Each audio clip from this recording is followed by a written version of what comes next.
Hello guys, this is your friend Naruto Audio Fanfics and we are back with a new fanfic.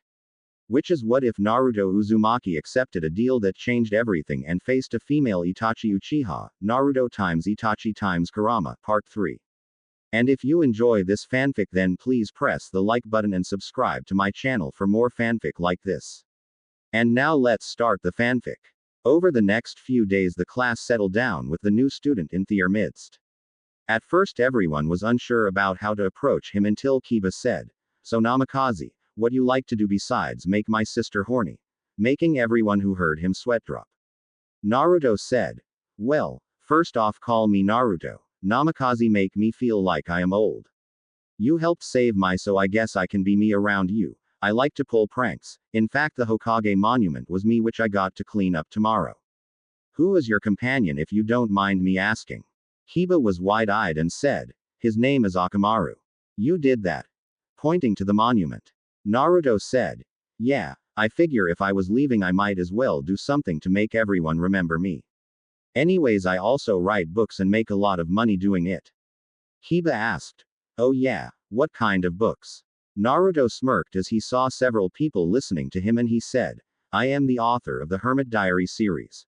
Making several people thud who heard him including a red-eyed woman who was in a tree watching her daughter, Hinata.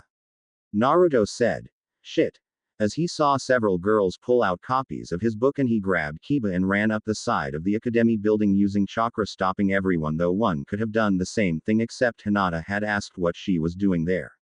As Naruto and Kiba landed on the roof Kiba was looking at him and asked, "Hey, how did you do that man?" Naruto looked to make sure no one was following and saw Shikamaru and Choji sitting on the roof and he said, "Chakra control. Remind me not to mention that book Aegean around woman. We both were about to be mauled."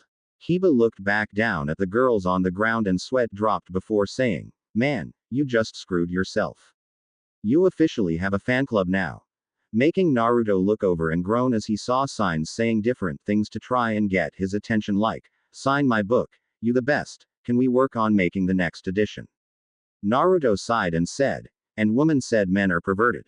Anyways beside pranks and writing I also play shogi and I love eating different foods though my fiance Nan can make the best onigiri balls in the world."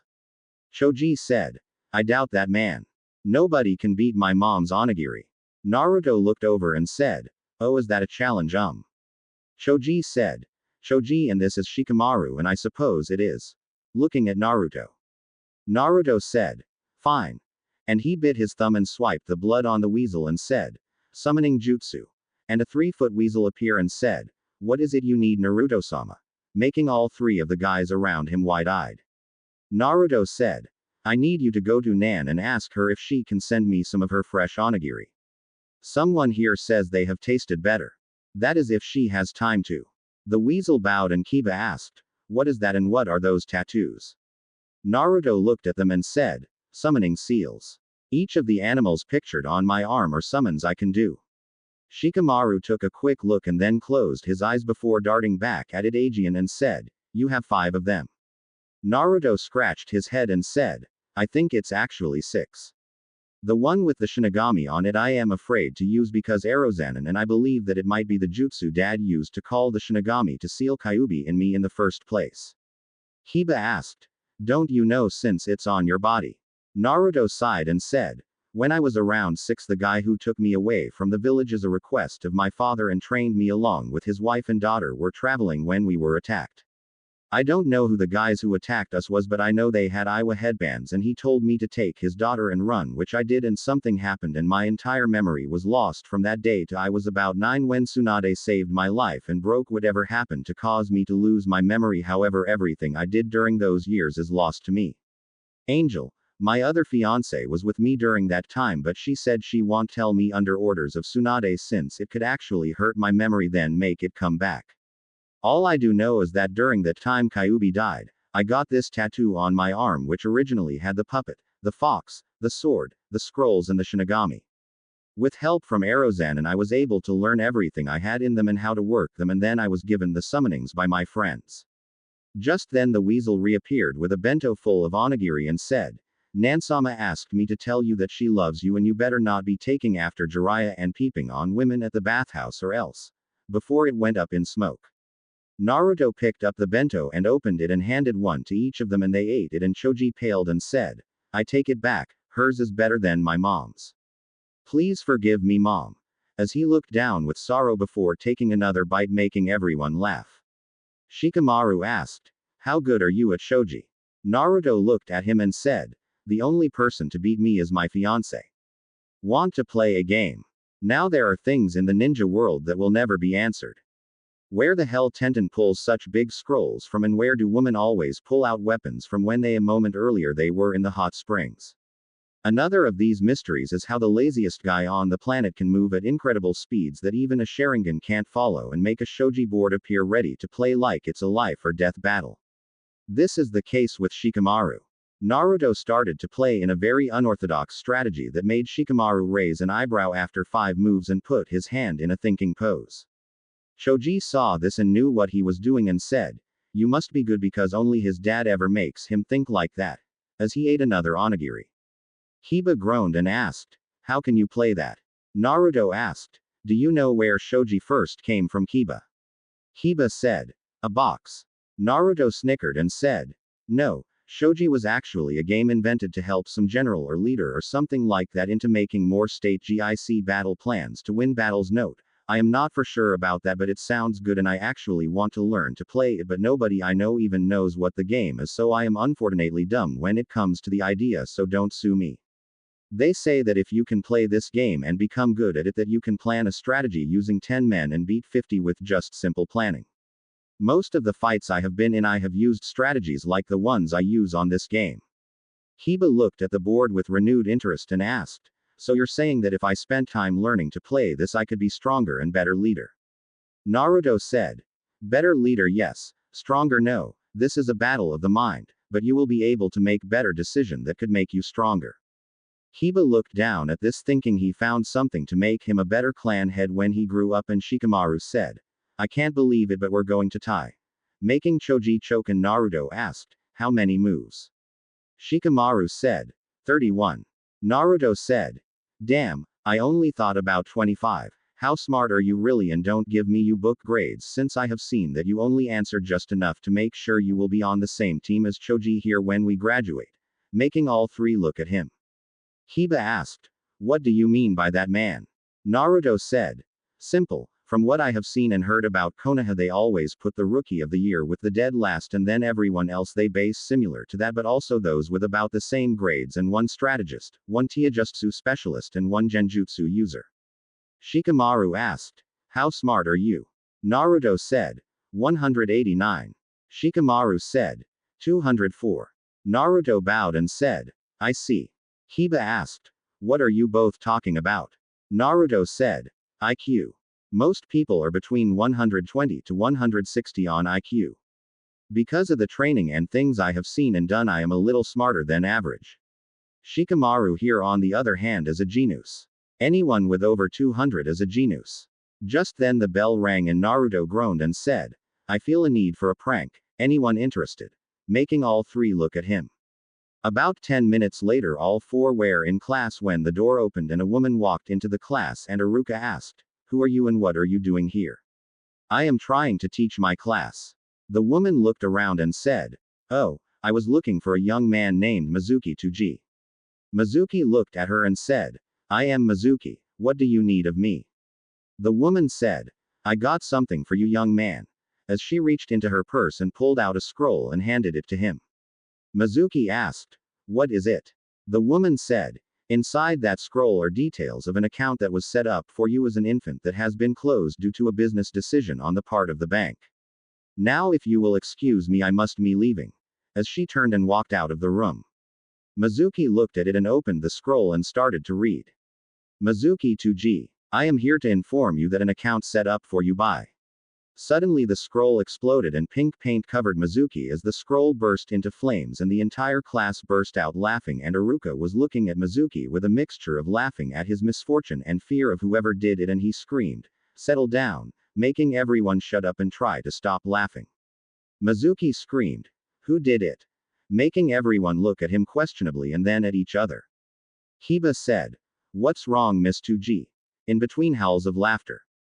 Mizuki became pissed and moved faster than most could look and appeared in front of Kiba with his fist drawn back to punch him when Naruto appeared in front of Kiba blocking the punch in his hand, shocking everyone by not only his speed but that he caught the punch, and he said, "Kiba, you alright?" Kiba was shocked and said, "Yeah man," in disbelief, and then he looked at Mizuki in anger and said, "What the hell is wrong with you?" Naruto squeezed Mizuki's hand and said, "I don't know what is your problem. Obviously you did something that makes people want to pull a prank on you, but nobody will lay a hand on a friend of mine as long as I can stop it. However, I think should you have finished that punch you would have lost the ability to have. Isn't that right, Akamaru?" As he looked at the dog in between Mizuki's feet ready to bite him in the nuts.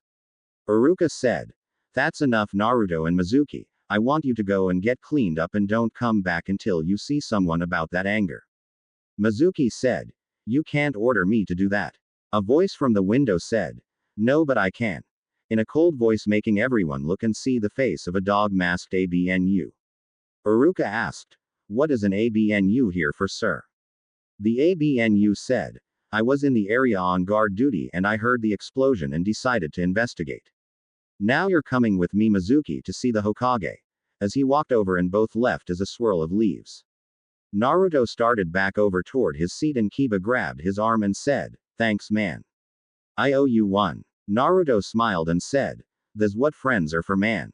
Besides, I think Tem deserved worse than what he got." As he turned and walked back to his seat. Iruka looked at him and smiled to himself. Naruto was not a bad person like he originally thought, though he wondered who pulled that prank on Mizuki. As class continued, Naruto saw the looks a few people were giving him and smiled. Making friends were easy when you knew them. Over the next few days, Naruto got to know Kiba better. The one thing he knew for sure was that Kiba was loyal as long as you don't betray that trust. He also got to know Choji and Shikamaru better. Naruto tried some of Choji's favorite foods and the two compared notes, and Shikamaru started playing Naruto serious and started winning, though they were close matches. He vowed never to underestimate Naruto again. Today Naruto was sitting under a tree when a bug landed on his arm and Naruto looked at it and said, "Hey, you hungry? I would feed you my chakra, but I think your colony would not like mine, so how about some rice?" As he laid some on the ground. The bug ate it and flew away, and a boy in a nearby tree raised an eyebrow at what his bug told him. Deciding to take a chance, he appeared in the tree by Naruto, who surprised him when he said, "Your Kikaichu don't bother me, though I don't suggest having them try and take chakra from me. Even though Kyuubi's gone, I have a lot of its chakra still in my body to keep it from killing me. They might die from it." In a normal voice with his eyes closed. Shino asked, "How do you know about my bugs and what they do?" Naruto bit his thumb and ran it across the seal of scrolls on his arm and said, "Konoha clans." And a book popped out and he tossed it up to Shino, who caught it and looked at it and said, "I see." Naruto said, "I thought if I was going to return to Konoha I should be prepared as best as possible to make the most logical decisions I could, though I am human and do make mistakes." Shino used Bug Shushin to appear next to Naruto and said, "You are unusual."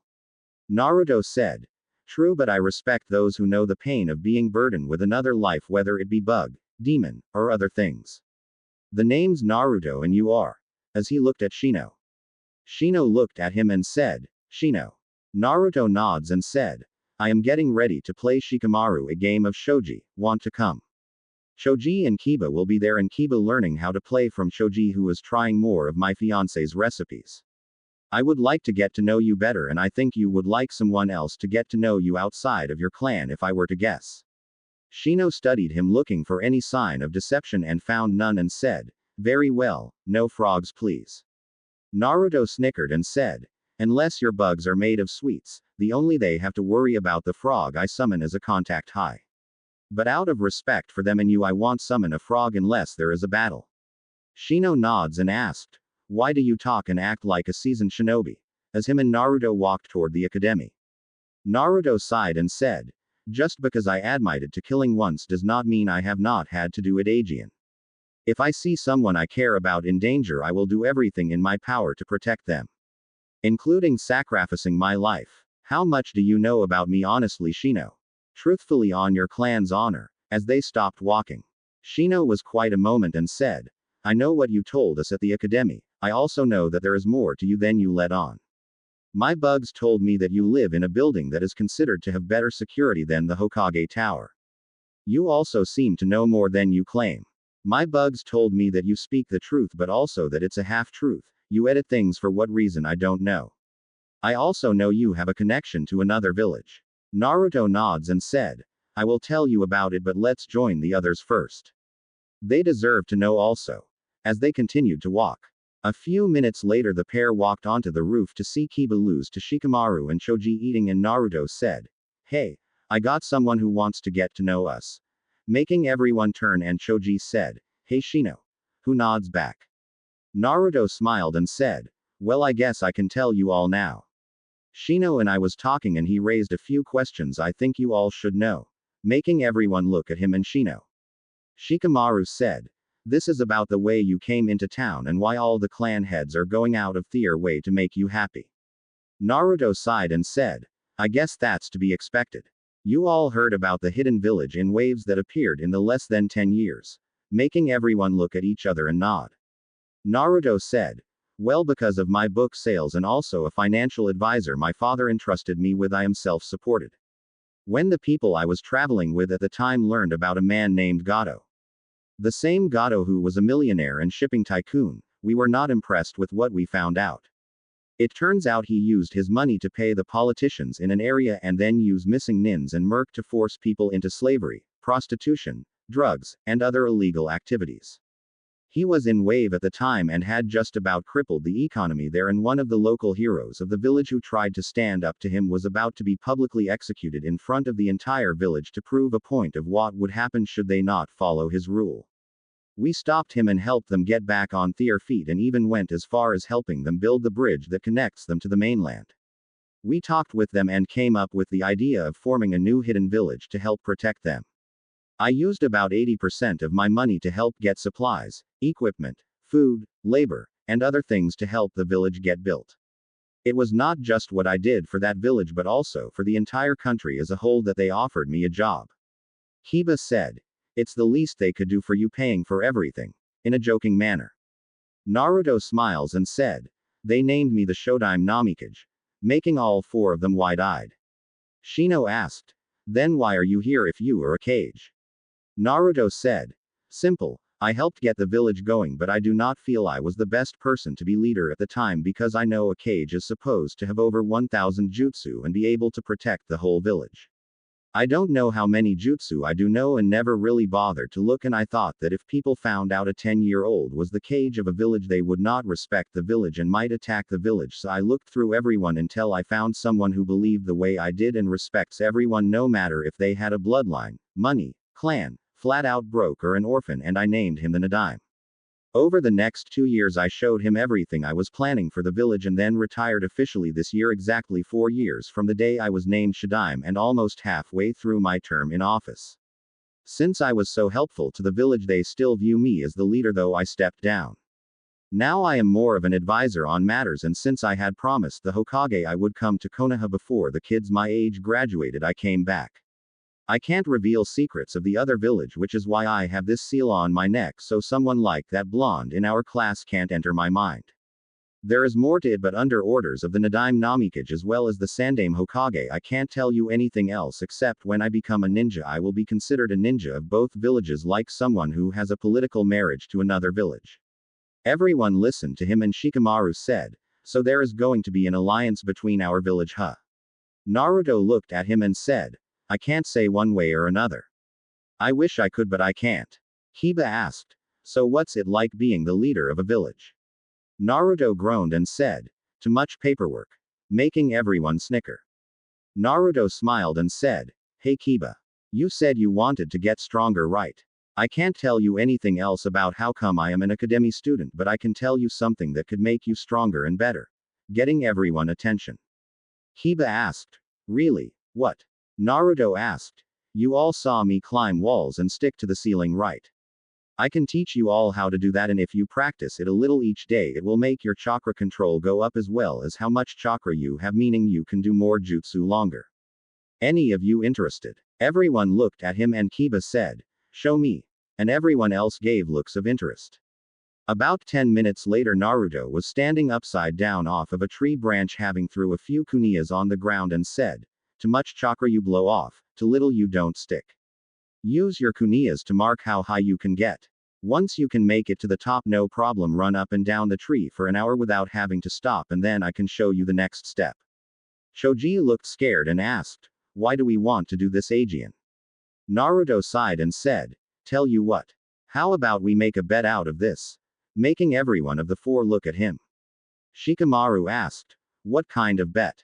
Naruto said, "If you all can work together and get to the top of the tree and back down without stopping one time before the end of the day, I will teach each of you one jutsu." They all looked at each other and Kiba asked, "What jutsu?" Naruto put his thumb to his chin and said, "How about a fire jutsu that my fiancé made that shoots fireballs out of your," with a straight face.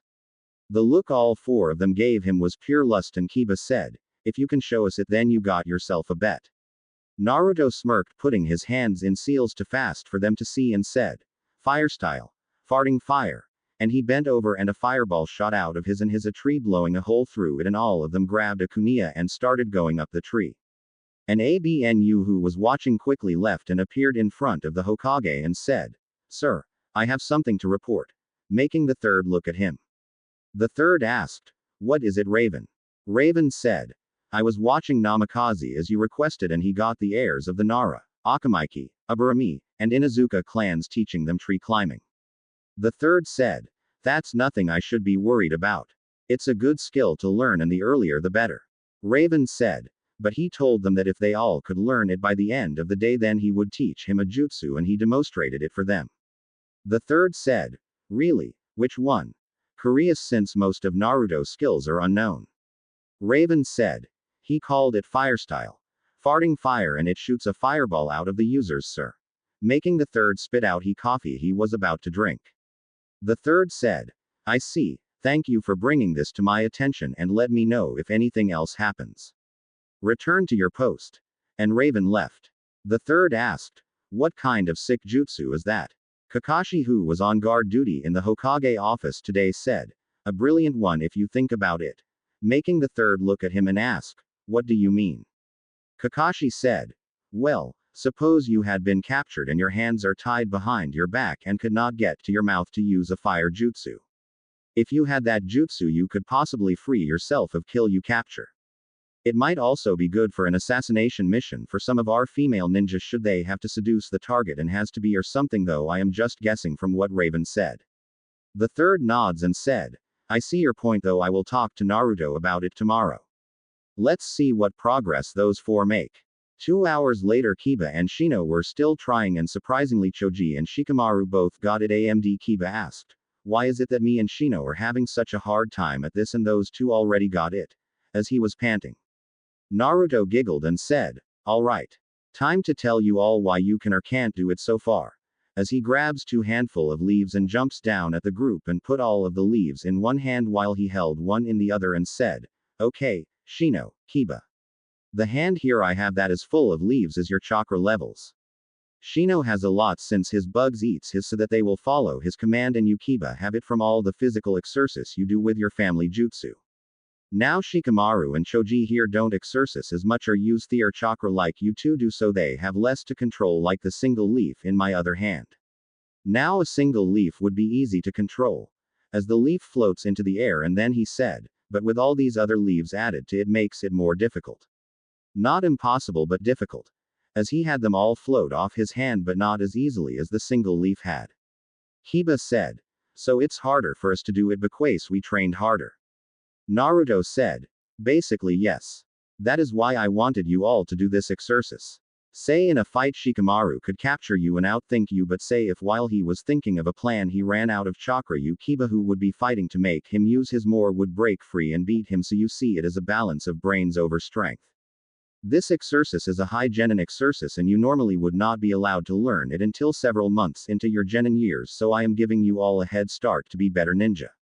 If you have this jutsu down, then you can learn this next." As he walked out onto the lake, shocking them all, and he said, "This is the next step of chakra control, which is a chunin level technique.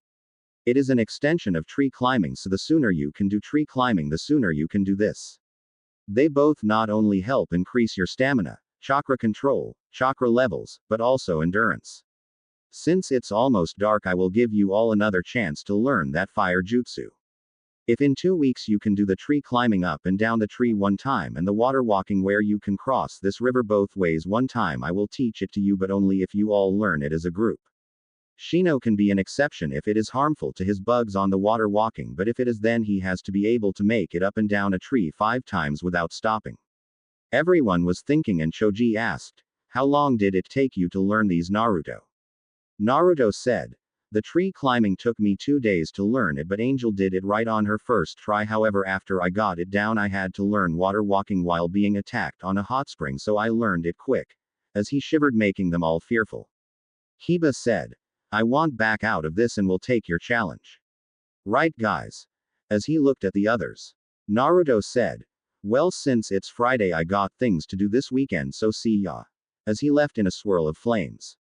The next day, Naruto walked into the Hokage office and he smiled and said, "What can I do for you, Naruto?" Naruto handed him a scroll and said, "That the medical report from Tsunade on me that you asked for." The third smiled and asked, "So how's the training coming?" Naruto said, "Well, they missed the first deadline to learn a jutsu I promised, but I gave them another deadline with a tougher challenge. They have to learn both tree climbing and water walking in 2 weeks to learn the same jutsu. I assume the ABNU told you." The third said, "Yes, what rank is that jutsu and what does it do, Naruto?" Naruto said, "C rank jutsu. It's a concentrated fire jutsu like the regular Phoenix Fireball jutsu, however, unlike it, you don't have to take a deep breath and alert your enemy to the use of it. Instead, you just have to have a fart in you to be able to do it. The best thing about it is that it can't be copied, since no bloodline I know of can register the release of gas from your butt unless it is heightened senses, but then they would be running away from the gas, not the fireball." With a smile on his face. The third shook his head and said, "Please don't teach them anything over a C rank jutsu, Naruto. I could order you not to teach at all, but I know you would go behind my back." Naruto said, "Sure, old man. Well, I guess I will catch you later." And he left to go relax and write to his fiancées. It had been about a month since Naruto arrived, and his friendship with Kiba, Shino, Choji, and Shikamaru has been going great. Sasuke, after hearing about what Naruto did outside the academy the first day, had been secretly following them, but somehow every time he gets close enough to see they are all sitting taking a break, and it pisses him off. The man he wants to kill can use both jutsu Naruto used, so he knows he has to have them to beat the man. Sakura and Ino both have ignored the little group and chased after Sasuke. Hinata has been too shy to do anything, which is how Naruto got into this situation today. Here he was at the gates of the Hyuga compound waiting an audience with Hiyashi Hyuga. After a few minutes, a branch member came out and said, "Follow me," as he led Naruto into the Hyuga main house. A few minute walk lead him into a large study, and the branch member said, "Please have a seat, Namikaze-sama. Hiyashi-sama shall be with you shortly." Naruto nods and walks over and sits down, waiting patiently.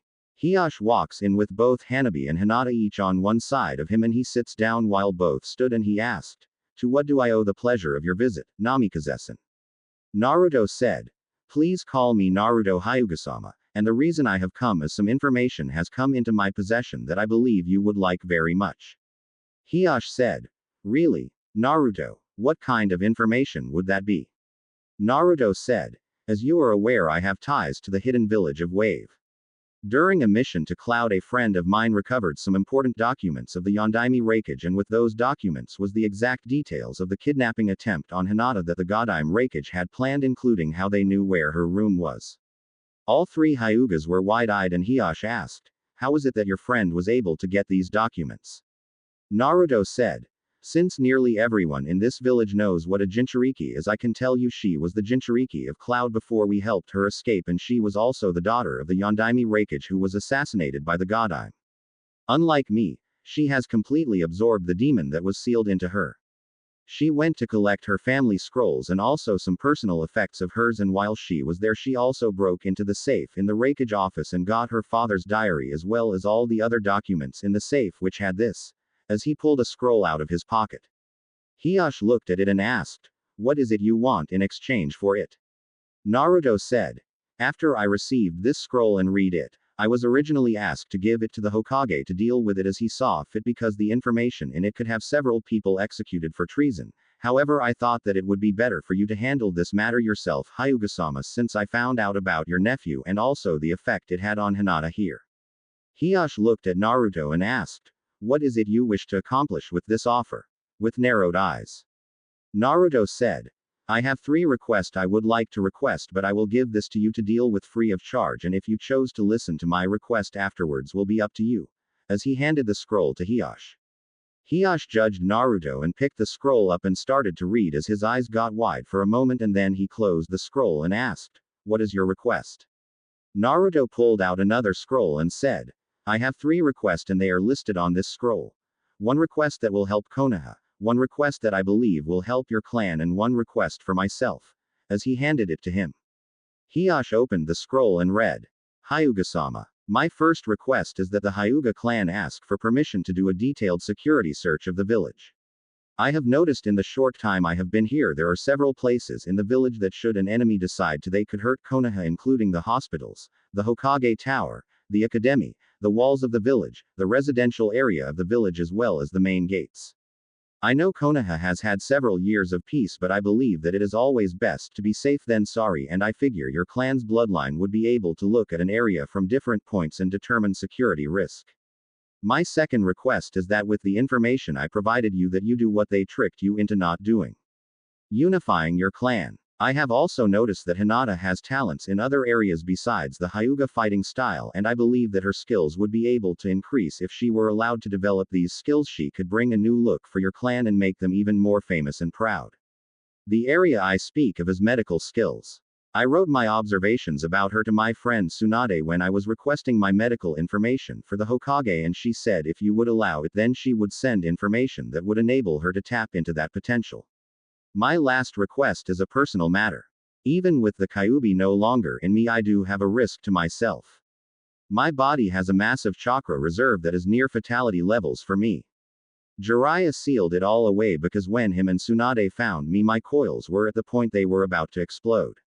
The problem is every 6 months the seal he created releases 5 of the chakra into my system, damaging my coils, and Tsunade gave me one of her forbidden healing jutsu to repair the damage it does. However, she has always been around to ensure that there are no holes that do not repair and kill me, and since she is unable to currently come to Konoha for another year, I need some way to have my coils checked while being discreet about the matter. I request that someone who you trust with total secrecy, even to those of your clan, check my coils after the process and inform me if there are any leaks. The person shall also check my coils before the process so they have a base to compare it to. Thank you for your time. Naruto Uzumaki Namikaze. Hiyashi looked at the scroll and said, "You have given me a lot to think about, Naruto. When is the next time that the process should occur?"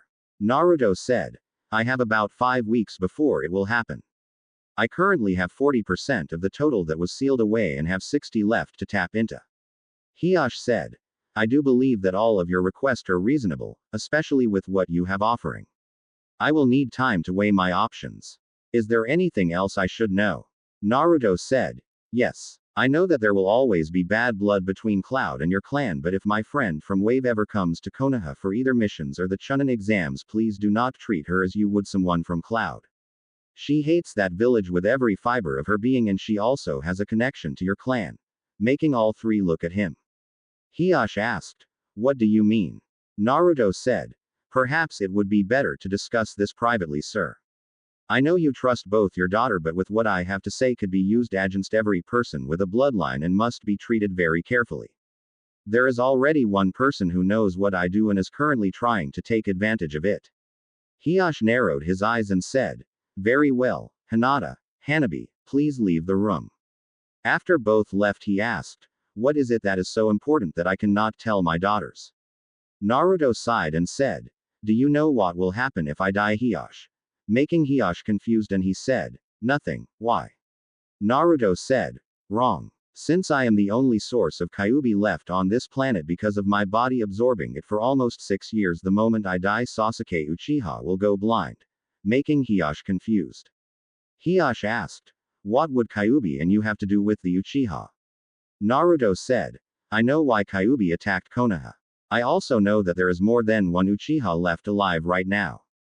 Hiyash saw the serious look on Naruto's face and asked, "How do you know of this?" Naruto locked eyes with Hiyash and he found himself in a world with a blue moon in the sky and Naruto said, "Welcome to my bloodline world Hiyash. I call it the Kitsune world." As Hiyash looked around, he asked, "Where are we and why have you brought me here?" Naruto said, "The seal my father put on me had a special security feature to ensure Kyuubi would never be able to mess with my mind until I knew it was there. When I left the village, the Hokage had told me about the fox. I soon met the fox in my mind and it gave me two memories and they explain why it attacked the village. I brought you here so that I can show them to you and so you will know why my friend is connected to your clan. Our bodies are still in your office and we are currently in my mind. Now I am sorry to do it this way but I can't take the chance someone will overhear." The world shimmered and then it reappeared in a dark cave. The Kyuubi was sleeping when three men walked into the cave. Kyuubi opened its eyes and asked, "Who are you mortals and why have you come to my den?" One stepped forward and said, "My name is Kin Uzu and this is my brother Johnny. This is my best friend Madara Hyuga. We came to ask for your help."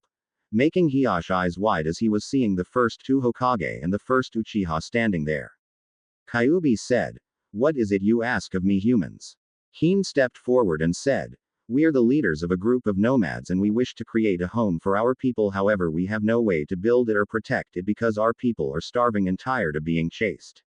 We came to you to ask for your help to protect us while we build our home."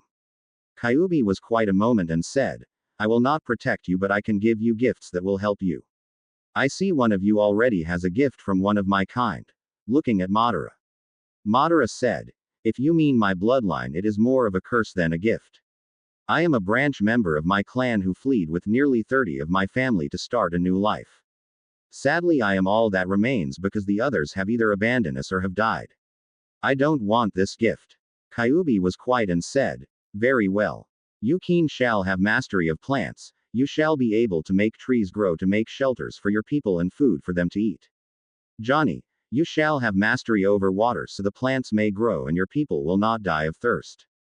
Lastly we have you. You will have the mastery of fire. You will be given the task of protecting the others of your group and ensure their survival since I will have to deal with Nibi over this. Now this will hurt." As three tails wrapped around the three men and engulfed them and they screamed out in pain and after a few minutes the tails fell backwards and showed that all three men's looks have changed and Hiyash gasped as he saw the Sharingan in Madara's eyes. Kyuubi said, "Be gone and do not disturb me Aegean." And the memory faded and Hiyash asked, "So that's how the Sharingan came to be?" Naruto nods and said, "Yes, now it's time to see why Kyuubi attacked." The world changed Aegean and this time Kyuubi was asleep in its den Aegean when a single figure appeared and said, "Hello Kyuubi. It's been a while." Making Kyuubi look and ask, "Who are you mortal?" The man said, "Oh I am sure you remember me. After all you did give me this lovely eye." Showing the Sharingan. Kyuubi said, "Madara Hyuga, but how? You should be dead by now." Confused. Madara snickered and said, "Oh Kyuubi, I must thank you for this gift you gave me. I mean sure being able to use fire as I can and all the other abilities it has is great but my favorite one is the gift I got when I killed my best friend the Cane. To think there was another level to this eye and all you have to do is kill your best friend." Kyuubi narrowed its eyes and said, "I should have let you suffer with your old bloodline. Now die human." As it went to swipe its paw at Madara when suddenly black flames shot out of his eye and burned Kyuubi and then more black flames came and he said, "Yes Kyuubi. The Amaterasu is my favorite ability. It burns for 7 days and 7 nights. I told the secret to my entire clan and we are waiting for you Kyuubi. Oh and to answer how I am still alive demon, I learned I can transfer my soul and my mind into another body and make it my own though I stay with my own clan's bodies since it has such a nice gift." Kyuubi said, "If you kill me I will have my revenge because your bloodline will not work without my chakra still in this world." Madara laughed and said, "I am all too aware of that. You think I tricked those two fools to come here to get a bloodline without knowing how they were started. I read my family archives before I left looking for a way to escape the seal and I learned that should the demon who creates a bloodline die and all traces of its chakra leave this world then all the bloodlines that demon creates shall quit working. I know this. That's why I have plans to make you a prisoner forever. Ha ha ha ha. As he leaves in a swirl of leaves. Kyuubi, who was crying in pain, said, I shall destroy you, Madara, and your entire clan for this betrayal. As the flames continued to burn. Suddenly the memory faded and Naruto appeared in front of Hiyashi and said, my friend who has absorbed her demon is the Jinchuriki for Nibi, the same demon who created your bloodline. My fiancée Nan also is like her since she is a Jinchuriki, but she has absorbed her demon as well, but not before finding out some information. As long as one of our descendants live, then the other bloodlines will continue to work, so the girl who had Nibi in her has to have a child, or when she dies you go blind. And the world faded and Hiyashi found himself back in his study. He was quiet and asked, Madara is the one who knows this and is the one still alive, isn't he? Naruto nods and said, you see now why this information is so dangerous. Jiraiya has been gathering information for a few years on a group who plan to capture all the tailed demons. Now what would happen if all of them died except for Kyuubi? Hiyashi's eyes got wide at the implications and said, every hidden village would become crippled instantly. Naruto nods and said, I guess my opinion of demons are a little one-sided, Hyuga-sama, but when you see those two memories and then live the life I had, my ideas of demons and monsters are a little different. You don't need Kyuubi in you to be a monster. Well, I know I gave you a lot to think about and how to spin this best for your clan and all, but personally I think you should unify your clan, remove the council, make Neji clan head after you, remove that seal and find one that protects your family without enslaving them. Take care. As he walked out. On his way out he saw Hinata standing looking at the ground and he slipped a piece of paper in her hand as he walked by without stopping. Once he was gone she looked at it and read, not liking to fight does not make you weak. Sometimes the strongest fighters are the ones who heal. Become a good woman and make you mother proud. Screw the council and be yourself. I am proud of you. Hinata smiled to herself a real smile and went to her room to change. She had things she wanted to take care of. Naruto was walking away from the Hyuga compound when he sighed and said, so how long you going to keep sneaking around and following me, Sasuke? As he turned to look at the boy who was hiding behind a tree. Sasuke said, fight me. Naruto turned and started to walk away and Sasuke ran at him and tried to grab his shoulder to turn him around when Naruto stepped to the side, making Sasuke overbalance himself and nearly fall on his butt from pulling backwards. Naruto kept on walking and Sasuke charged Aegean and Naruto safely stepped aside Aegean, this time making him fall forward, but he rolled with it and came back to his feet and tried to hit Naruto, who looked bored and did a walking slide step to make it where his back was flushed against Sasuke and said, your hate's not strong enough, little brother. In a whisper just loud enough for Sasuke to hear, making said boy freeze in his place as flashbacks of the massacre went into his head. Naruto walked away some more when Sasuke pulled out a kunai and charged Naruto, screaming, I am going to kill you, as he tried to stab Naruto in the back. Naruto smirked and replaced himself with Sasuke, who momentum still carried him, causing him to roll down the hill and into the lake below, and Naruto said, what was that about, Sasuke? You called me Itachi and then tried to attack me, making Sasuke flinch. Sasuke, who was sitting in about a foot of water, glared at him and asked, how do you know that? Naruto asked. Know what? I asked you why you keep following me and then you told me to fight you and I walked away since I don't feel like a spar today, and then you call me Itachi and charged. Who is Itachi anyways? Sasuke looked, trying to find some sign of lying, and saw the confused look on Naruto's face and tried to remember it, and he decided to worry about it later since his pride had been destroyed, and said, HMPH. As he got up and walked to the shore and started going toward the Uchiha district. Naruto smiled and said, your turn, dear. As he turned and walked back toward his apartment.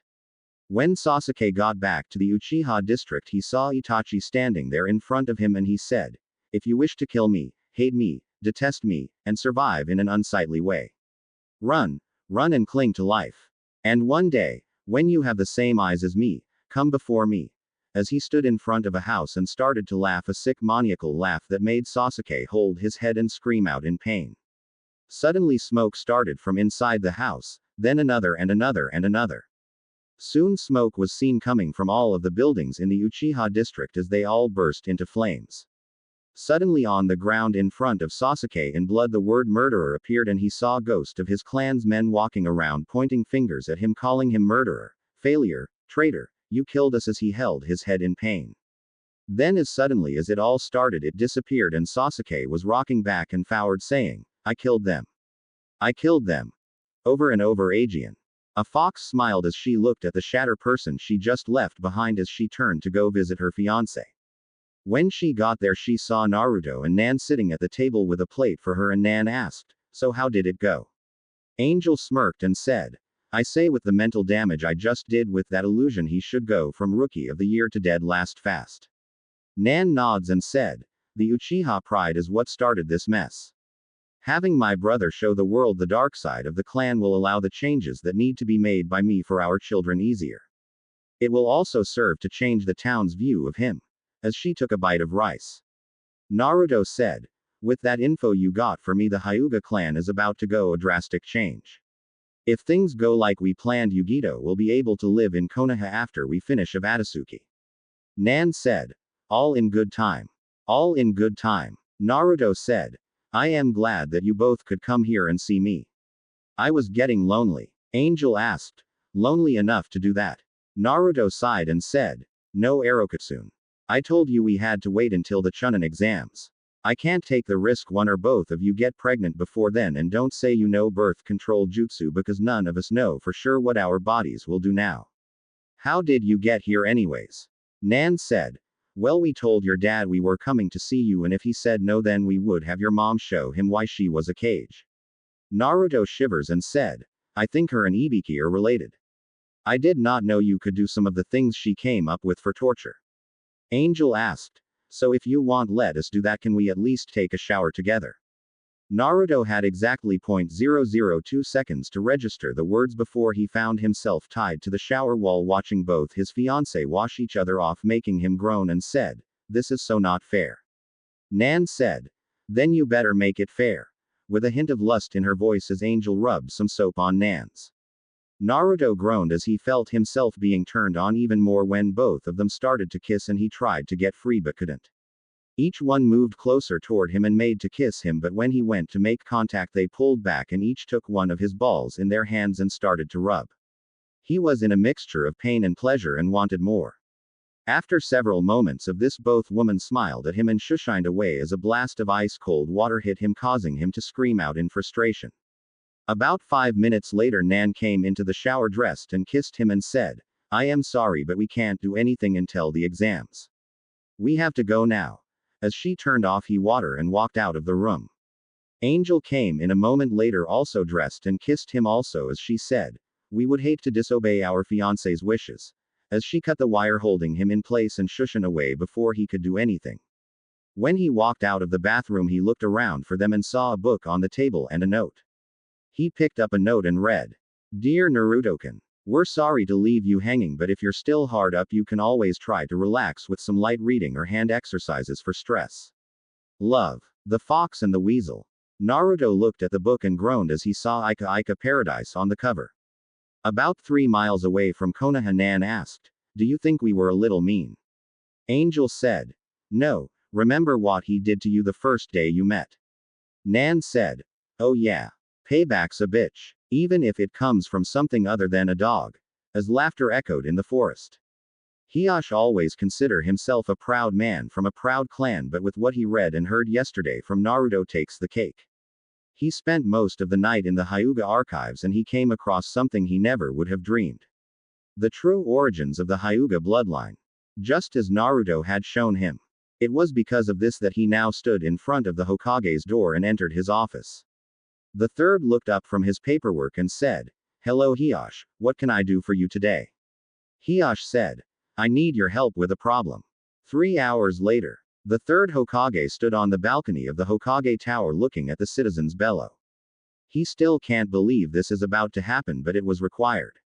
He cleared his throat when he saw everything was ready and said, People of Konoha. I have recently been given some information of a conspiracy that nearly caused the destruction of Konoha, making mummers go out throughout the crowd. The third said, I have placed a BNU around the area to ensure the ones responsible will not be able to escape. As many of you know, 9 years ago we signed a peace agreement with the Cloud Village. As some of you know, that was a trap so they could kidnap the heiress to the Hyuga clan. The new information that has been brought to my attention revealed that not only was Konoha made a fool in the matter but the Hyuga clan as well. The information I received gave not only detailed reports of the guard schedule at the Hyuga compound but also blueprints as well as times to enter the compound without being seen. There was also detailed reports on the security of the village. Now many of you probably understand that all that information could only come from someone inside of Konoha. That is correct, and as such the ones responsible are now considered traitors to Konoha. Their goal was to ensure the death of Konoha shinobi and also an act of revenge for what they felt was unfair treatment in their former home, and they planned for Konoha and Cloud to destroy each other. They are none other than the 6 elders of the Hyuga Council themselves. Making everyone gasp as suddenly the 6 men dart away trying to escape only to be publicly killed by ABNU and Hyuga branch members. After the 6 men were dead, the third said, "Now that they are dead, I have some more news." Hiashi Hyuga has announced that by the end of the year all the seals on the Hyuga branch family will be removed, and the seal that Minato Namikaze created to unite the Hyuga clan will be placed on all members of the Hyuga clan, as there will no longer be 2 houses. This is a great day for the Hyuga clan and a great day for the village of Konoha. Destroy those traitors' bodies.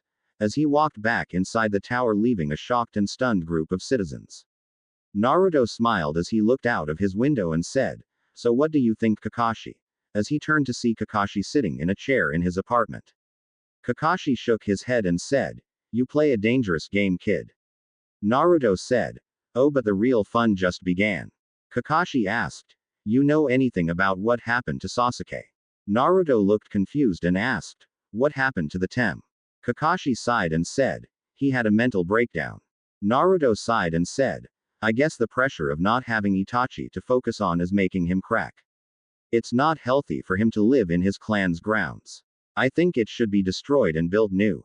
Kakashi said, "So do I, but we can't until Sasuke takes possession as clan head." Naruto said, "If, Kakashi, Nan could take over as clan head anytime." Kakashi said, "True, but then she would have to reveal herself." Naruto nods and asked, "So when are you and Rin getting married?" Kakashi said, "We decided to do it while in wave. Have Sensei do it." Naruto smiles and said, "I will let him know." Kakashi said, "I was wondering, how good is your wind manipulation?" Naruto raised an eyebrow at that. The next day Naruto stood on training ground 13 and asked, "So what is it you want me to do again, Kakashi?" Guy came running up with his team that seemed to be panting, and Kakashi said, "Guy, I have a challenge for you." Making all of Team 9 wide-eyed as Kakashi never challenges Guy. Guy asked, "What is the youthful challenge you have for me, Kakashi?" "I shall prove youth conquers all." Naruto shape-shifts into a 100-year-old man with a cane and said, "Now listen here, young whippersnapper. Don't make me beat you silly with this stick for shouting those youthful ho-ha." As he hit Guy over the head with the cane before he changed back, ignoring the snickering of everyone. Kakashi said, "Right, Guy, here is my challenge. You have bragged how your student Tenten never misses at thrown weapons. Correct?" Guy said, "Yes, my eternal rival, her youthfulness shines brightly to give her perfect aim." Kakashi smiled and said, "My challenge is this. Tenten can throw as many weapons as she wants and has to try and get blood from Naruto here. Naruto will not be allowed to move from a 3-foot circle. If she cannot get blood from him with a long-range weapon attack, then I win the challenge. Do you accept?" Guy looked at Tenten and said, "I accept, Kakashi. Let's do this." Naruto said, "You do realize I will have my revenge for this," as he was put into a 3-foot circle on the ground. Tenten said, "I can't do this. He will be hurt." Naruto said, "You're that confident, huh? Tell you what, I will make this even more challenging. If you can't hit me while I am blindfolded, then you have to go out on a date with the boy in green spandex. However, should you hit me and draw blood, then I will pay for you an entire month at the hot spring. Do you accept, chicken, or are you too scared to be a real female ninja like Tsunade?" He filled the area and sent chills down everyone's back as Naruto stood there smirking, pulling out a blindfold from his pocket and tying it around his eyes. Tenten asked, "You ready to bleed, Blondie?" Naruto said, "You ready to date the jolly green giant?" With a smirk on his face. Neji thought, drawing blood, she going to kill him, as he saw her pull out 2 scrolls and started doing hand signs and bit her thumb before saying, "Twin rising dragons." as she jumped into the air and started throwing weapons at Naruto, who smirked and spun in a circle one time while screaming, Rasengan Kaden, stopping facing forward like he had the first time as a huge shield of chakra and wind forms around him, shocking everyone. Neji said. That's. Naruto said. It's the combination of the Hyuga Kaden and my father's Rasengan. However, unlike the Hyuga one where you have to keep spinning, I only have to spin one time. It is the ultimate defense as well as the ultimate offense, as weapons are bounced off of the shield still with the blindfold on. Kakashi asked. What do you mean offense, Naruto? Having never seen anything like that and could not copy it. Naruto said. Simple. What happens when you break a Rasengan? Kakashi was wide-eyed and said. I see. Guy asked. What happens, Kakashi? Kakashi said. As you know, Guy, the Rasengan grinds the internal organs of the person it comes into contact with. However, if you break the shell of the Rasengan, all the destructive nature of it is channeled out of the spot it breaks, destroying everything in its path. In other words, all that chakra would destroy whatever was able to break it. I only know one jutsu that could break it, and that Chidori, and if I did it would kill me. Making Guy realize exactly how strong that is. Tenten soon lands panting and Naruto cancels the technique while doing hand signs and said, Kamataichi, as Tenten used chakra strings to try and make then hit again as they are blown away. Naruto smirks and asked, do you yield because I count you missed 400 times just now since you tried 2 times with 200 weapons? Everyone was stunned and Tenten asked, how? Naruto said, your weapons are good, but if you ever face a wind user then you will miss every time. By the way, I heard from Kakashi that you don't use Taijutsu since you don't like the Academy style or the Iron Fist style of guys here. If you want, I can get you Tsunade's Taijutsu scrolls to learn so you have something to fall back on if your weapons fail again. As he pulls off his blindfold and everyone is shocked as his red eyes turn blue. Guy asked, what was with your eyes? Naruto said, if I channel chakra to my eyes they turn red, but the problem is if I channel chakra to one of my senses they all receive some, so when I channeled them to my ears to hear the weapons coming my eyes got some also. As he walked toward the others. Naruto suddenly disappeared and reappeared beside Lee and said, so what's your story, Green Bean? As he looked at Lee. Lee was shocked at his speed and asked, how are you so fast? Naruto pulled out a book and flipped it open and said, You say something. Making nearly everyone face fault. Guy turned to Kakashi and asked, have you taken on a student? Kakashi, who was reading, said, You say something. Making everyone look between Naruto and Kakashi. Tenten narrowed her eyes and asked, why does a guy read a female romance novel? As she tried to figure out some way to get some respect back. Naruto flipped the book closed and showed her the back that showed a picture of the author and smiled as she got wide-eyed. He said, I was just checking the newest volume and making sure the editor did not take something away from what I wrote. Here. It's got some good date ideas for you in spandex. By the way, what's your name? As he tossed her the book and then looked at Lee. Tenten gaped and Lee said, your youthfulness burns brightly. My name is Rock Lee and I challenge you. Naruto said. Taijutsu only. Making everyone wonder why he would not use ninjutsu or genjutsu. Lee said. Very well. I accept. Let's have a good match. Naruto held his hand looking at Guy and Kakashi and asked, any limitation on what we can do? Kakashi said.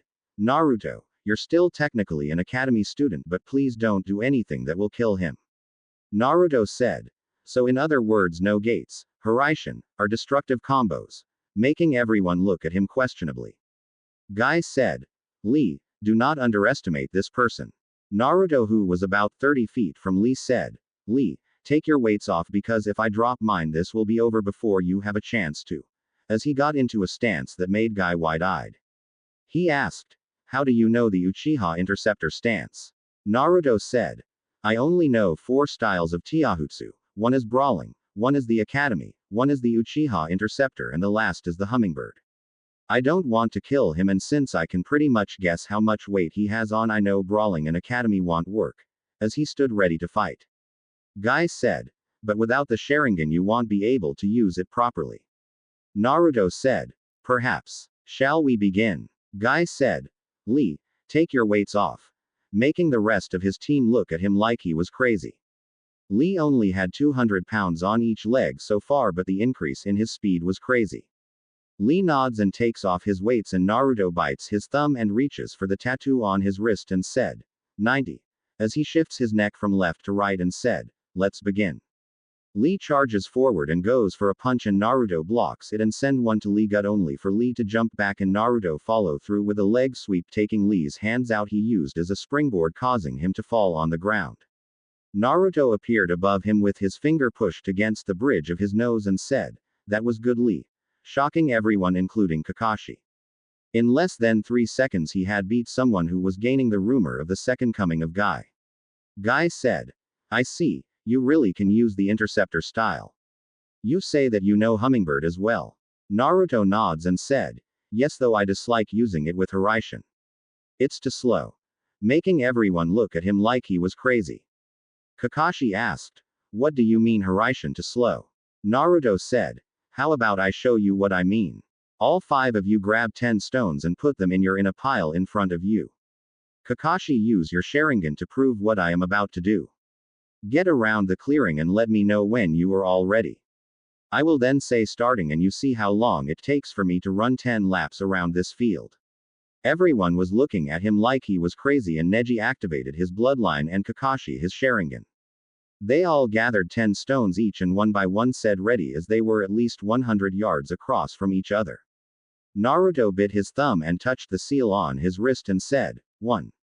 Ready or not, here I come. Suddenly a stone disappeared in front of Neji as a Naruto appeared in front of him while the original was there, then one in front of Kakashi, Tenten, Lee, Guy, then Neji again as a second one appear, and on around as 2 were seen around, and so on and so forth until there was 10 Naruto standing in front of each, and then Naruto said, done. In less than 3 seconds as everyone was gaping. Kakashi and Neji were floored as the images started to disappear, and Guy asked, what was that, Naruto? Naruto said, I call it flash step. Unlike the Hiraishin that requires the kuniyas to go from point to point, flash step is true speed, and what you saw was my after images when I stopped long enough to grab 1 stone at each spot. It great for open area battle, but it has 2 flaws. Kakashi said, at that speed you can't dodge. You literally have to stop and change directions. Naruto nods and said, yes, and the second flaw is for every minute I use it eats about 10% of my chakra. That is why the Hiraishin is better, since you don't have to worry about obstacles or chakra. Flash steps you do, and given enough time and obstacles someone could. Suddenly he turned around, leaving an after image, and he had a sword in his hand slicing through a kuniya that was aimed at his back, shocking everyone, and Naruto said, what's your problem, Sasuke? That's twice you have attacked me from behind. As Sasuke came out of the woods holding another kuniya. Sasuke said, you're just like my brother, always better than everyone. Always being a genius, and for that I must kill you. As he charged Naruto. Kakashi was about to stop him when Naruto shook his head and said, Sasuke. I will not fight you. As he began dodging all of Sasuke lunges. Sasuke said, then I will kill you. As he went to stab Naruto in the heart. Naruto smirked as the blade stabbed him, and blood splattered on Sasuke's face, shocking everyone, and Sasuke began to laugh maniacal as he ran off into the woods. Kakashi asked as everyone went over to the body, so where did you learn blood clones, Naruto? As he looked at the one in front of him turn into a pile of blood, and Naruto walked out of the woods and said, about a year ago. It was on accident actually. I was trying to figure out a way to make Kajbunshians last longer. Tenten asked, when did you have time to make it? I did not see you do it. Guy said, when he split the kuniya in half. I figure he made one in the woods when he felt the kuniya coming, and then replaced himself with the clone who had the sword. Naruto said, yeah, luckily he does not have his Sharingan or he would have saw it. Think that Abnu who is following me caught him yet, Kakashi? Who nods. Neji asked, why did you let him believe you were dead and not fight back?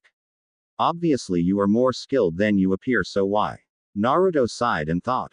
God, I sigh a lot. And said, simple. I am here in this village right now on a probationary program that will benefit both Konoha and the village of Wave. Since Wave has not been in a Genin exam yet, their ranking system is not recognized, and that is why their village cage could be an academy student as far as the rest of the world cares. If I were to open fight, then it would look bad on me and on Wave. I care for Konoha, but I also care for the other village.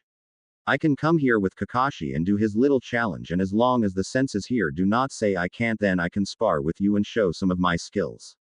I can't show any of my more powerful jutsu since it would require me not to be an academy student and future genin. If I would have punched him, especially with my weights seal off, then I would be in trouble. Kakashi asked. How much damage would you do with you weight seals off? Naruto walked over to a training log and flicked it, and it shattered, shocking everyone. Naruto then bit his thumb and wiped it on the seal on his wrist and said, 100. As he closed his eyes and a ripple came off of his body before it returned to normal and walked back to the others. Lee asked, how much weights do you have? Naruto said, my body always weighs 140 pounds. At 100 times Earth gravity would be 14,000 pounds, so 7 tons.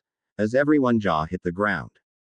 Guy asked, how? Naruto narrowed his eyes and looked at the woods, making everyone question, and he said, Kakashi, get them out of here. We got company. In a commanding voice. Suddenly a scythe came out of the woods toward the group, only to be deflected by Naruto's sword. A voice from the woods said, I see the Jinchuriki could detect me. I guess the rumors about your skills are true. Naruto channeled chakra to his eyes and they turned red, and he said, there's another one 200 yards behind us in a tree. Kakashi, get them out of here and alert Anbu to protect the village. I don't want collateral damage. Guy was on the defensive and asked, who are they? Naruto said, 2 members of Atasuki. One of the men is an S-rank missing nin and I don't know the other. Guy, you need to worry about your students, so take them and leave. I can hold out long enough until ABNU arrives. Kakashi sighs and leaves in a swirl of leaves to inform the Hokage. Guy looks at Naruto and said, I can't leave you here. Naruto appeared behind Tenten and knocked her out and said, you have no choice, your team is down a member and she needs medical attention, go. As he looked around. Guy looked and saw Neji pick Tenten up, and he nods and his team takes off, and a figure appears on the tree branch and said, you seem to know a lot about us, Kyuubi. Naruto smirked and said, sorry, she's dead, but I will send you to her. As he appeared beside Haiden and kicked him away as he grabbed the scythe from him and sliced it in half with Wih's sword, destroying the handle and the blades. Haiden skids to a halt and said, you're a quick little bastard. I must sacrifice you to my god. As he started to draw a seal on the ground. Naruto's eyes widen as he had to duck from a punch that was directed as his head and backflip over the follow-up kick, only to receive a slash across the arm. Naruto asked, who the hell are you? As he got into a fighting stance. The figure was a man with 5 scars going down his face, and he wore a hidden rain headband with a scratch through it, and he said, my name is Barso and I am here to ensure you don't disappear again on us. Haiden said, hey Barso. Check out the kid's finger. Barso looked and said, so, whose ring do you have? Orochimaru's or Sasori? As he looked at Naruto. Naruto chuckled and said, you will find out when you're dead, I guess I better get serious. As he bit his thumb and ran his finger across the Shinigami, and suddenly there was a puff of smoke, and instead of Naruto standing there, Arachnar Cage decked out in his full battle outfit and mask, making both men jump back as a kunia embedded itself in the ground in front of Barso, and Cage appeared with a Rasengan in his hand, shoving it into the Mont's gut only for him to turn into a pile of mud. Naruto turned quickly and caught a mini scythe Haiden had pulled out of it, but he was unprepared for the kick in the back, causing him to drop his sword as not to cut himself as he rolled away. Naruto sighed and did some hand seals, and he was covered in smoke again, and he appeared normal, confusing both men when suddenly they saw 6 units of ABNU coming from down the way, and Naruto had his eyes turn blue and charged Barso again, who was reaching for Naruto's sword, and kicked him in the side of the head. Unfortunately, Barso was able to grab Naruto's sword and slice him in the side, cutting him deeply. Barso went to deliver another slice at Naruto to try and weaken him by cutting his arm off when Naruto stepped into the slash, having it slice him across the chest instead, as he grabbed the sword and in one fluid motion he kept momentum up and sliced Barso through the neck, removing it from his body, killing him as Haiden jumps away and said, we will meet again, Kyuubi.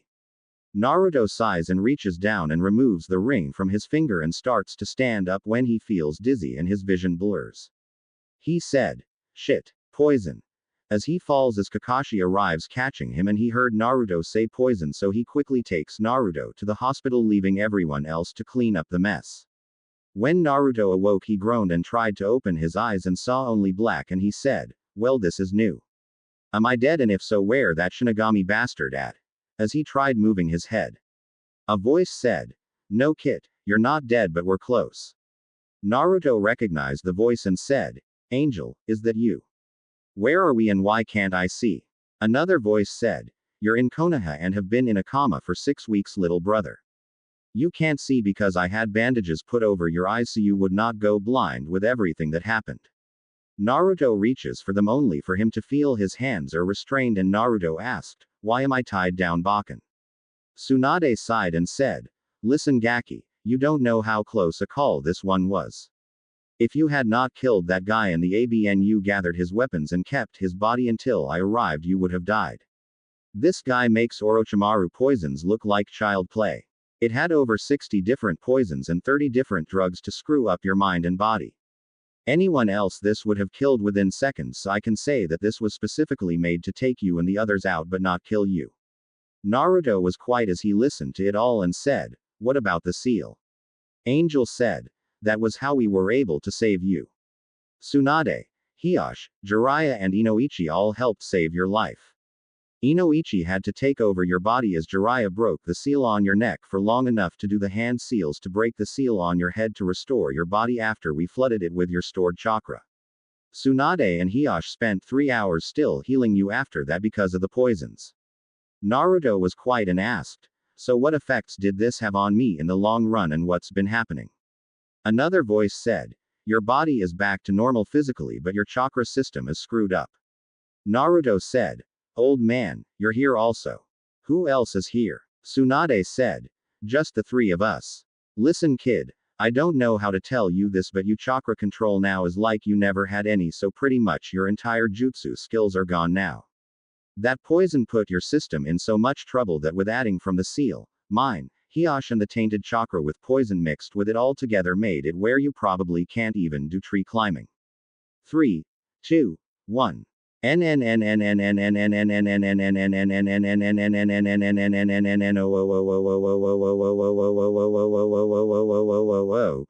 Naruto as he wanted to cry over his loss of control. Angel said, "Relax, with your Kajbunshin training you should be back up to par in a few months." Naruto sighed and asked, "So what happened while I have been out?"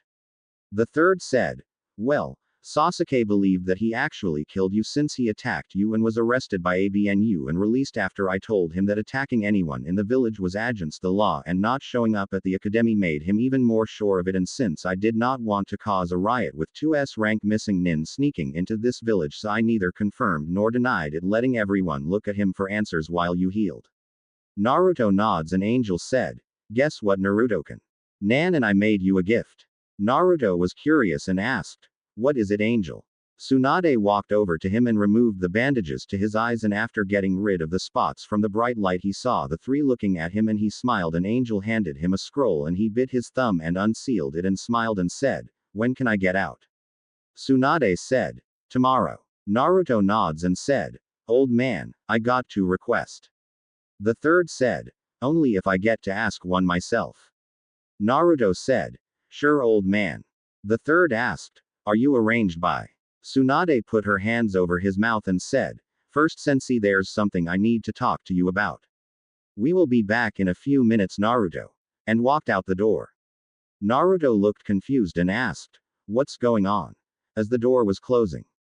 Tsunade sighed and the third looked at her and said, "What's going on, Tsunade?" Tsunade looked around and said, "Can we talk somewhere private?" The third nods and they both shushed to his office. When they got there, he looked at her and she said, "This can't reach Naruto ears or anyone who does not already know." "Okay." The third nods and looks at her and she said, "You were going to ask if he was a Ragnar Cage, weren't you?" The third nods and she said, "Yes and no," making the third confused. He asked, "Explain please." Tsunade sighed and sat down and said, "There's more going on than we can explain in front of Naruto. You are already aware of Danzo men attacking Cage and hitting him with a real nasty of a jutsu, right?" The third nods and said, "Well, Naruto mind has built a second personality. The real one that you see now and the other one which was his smiling fake mask when he lived here in Konoha as a child.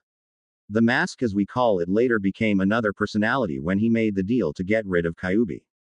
The third asked, "So you know what the deal is?" Tsunade said, "Yes, me, Angel, Nan, Minato, Kushina." The third slammed his fist against the table and said, "What the hell do you mean, Minato and Kushina?" Tsunade sat back and said, "They're alive, Aegean, along with 3 others." The third was wide-eyed and said, "How? When? Where?" as he tried to gather his thoughts. Tsunade sighed and said, "Summon Kakashi and have him bring his fiancé. I won't explain anything until they both get here." The third looked confused but did so, and about 10 minutes later Kakashi walked in with his fiancé and the third asked, "Now will you explain?" Tsunade looked at the woman and said, "Show who you really are." The woman said, "Kakashi, there's something I need to tell you," as he looked confused.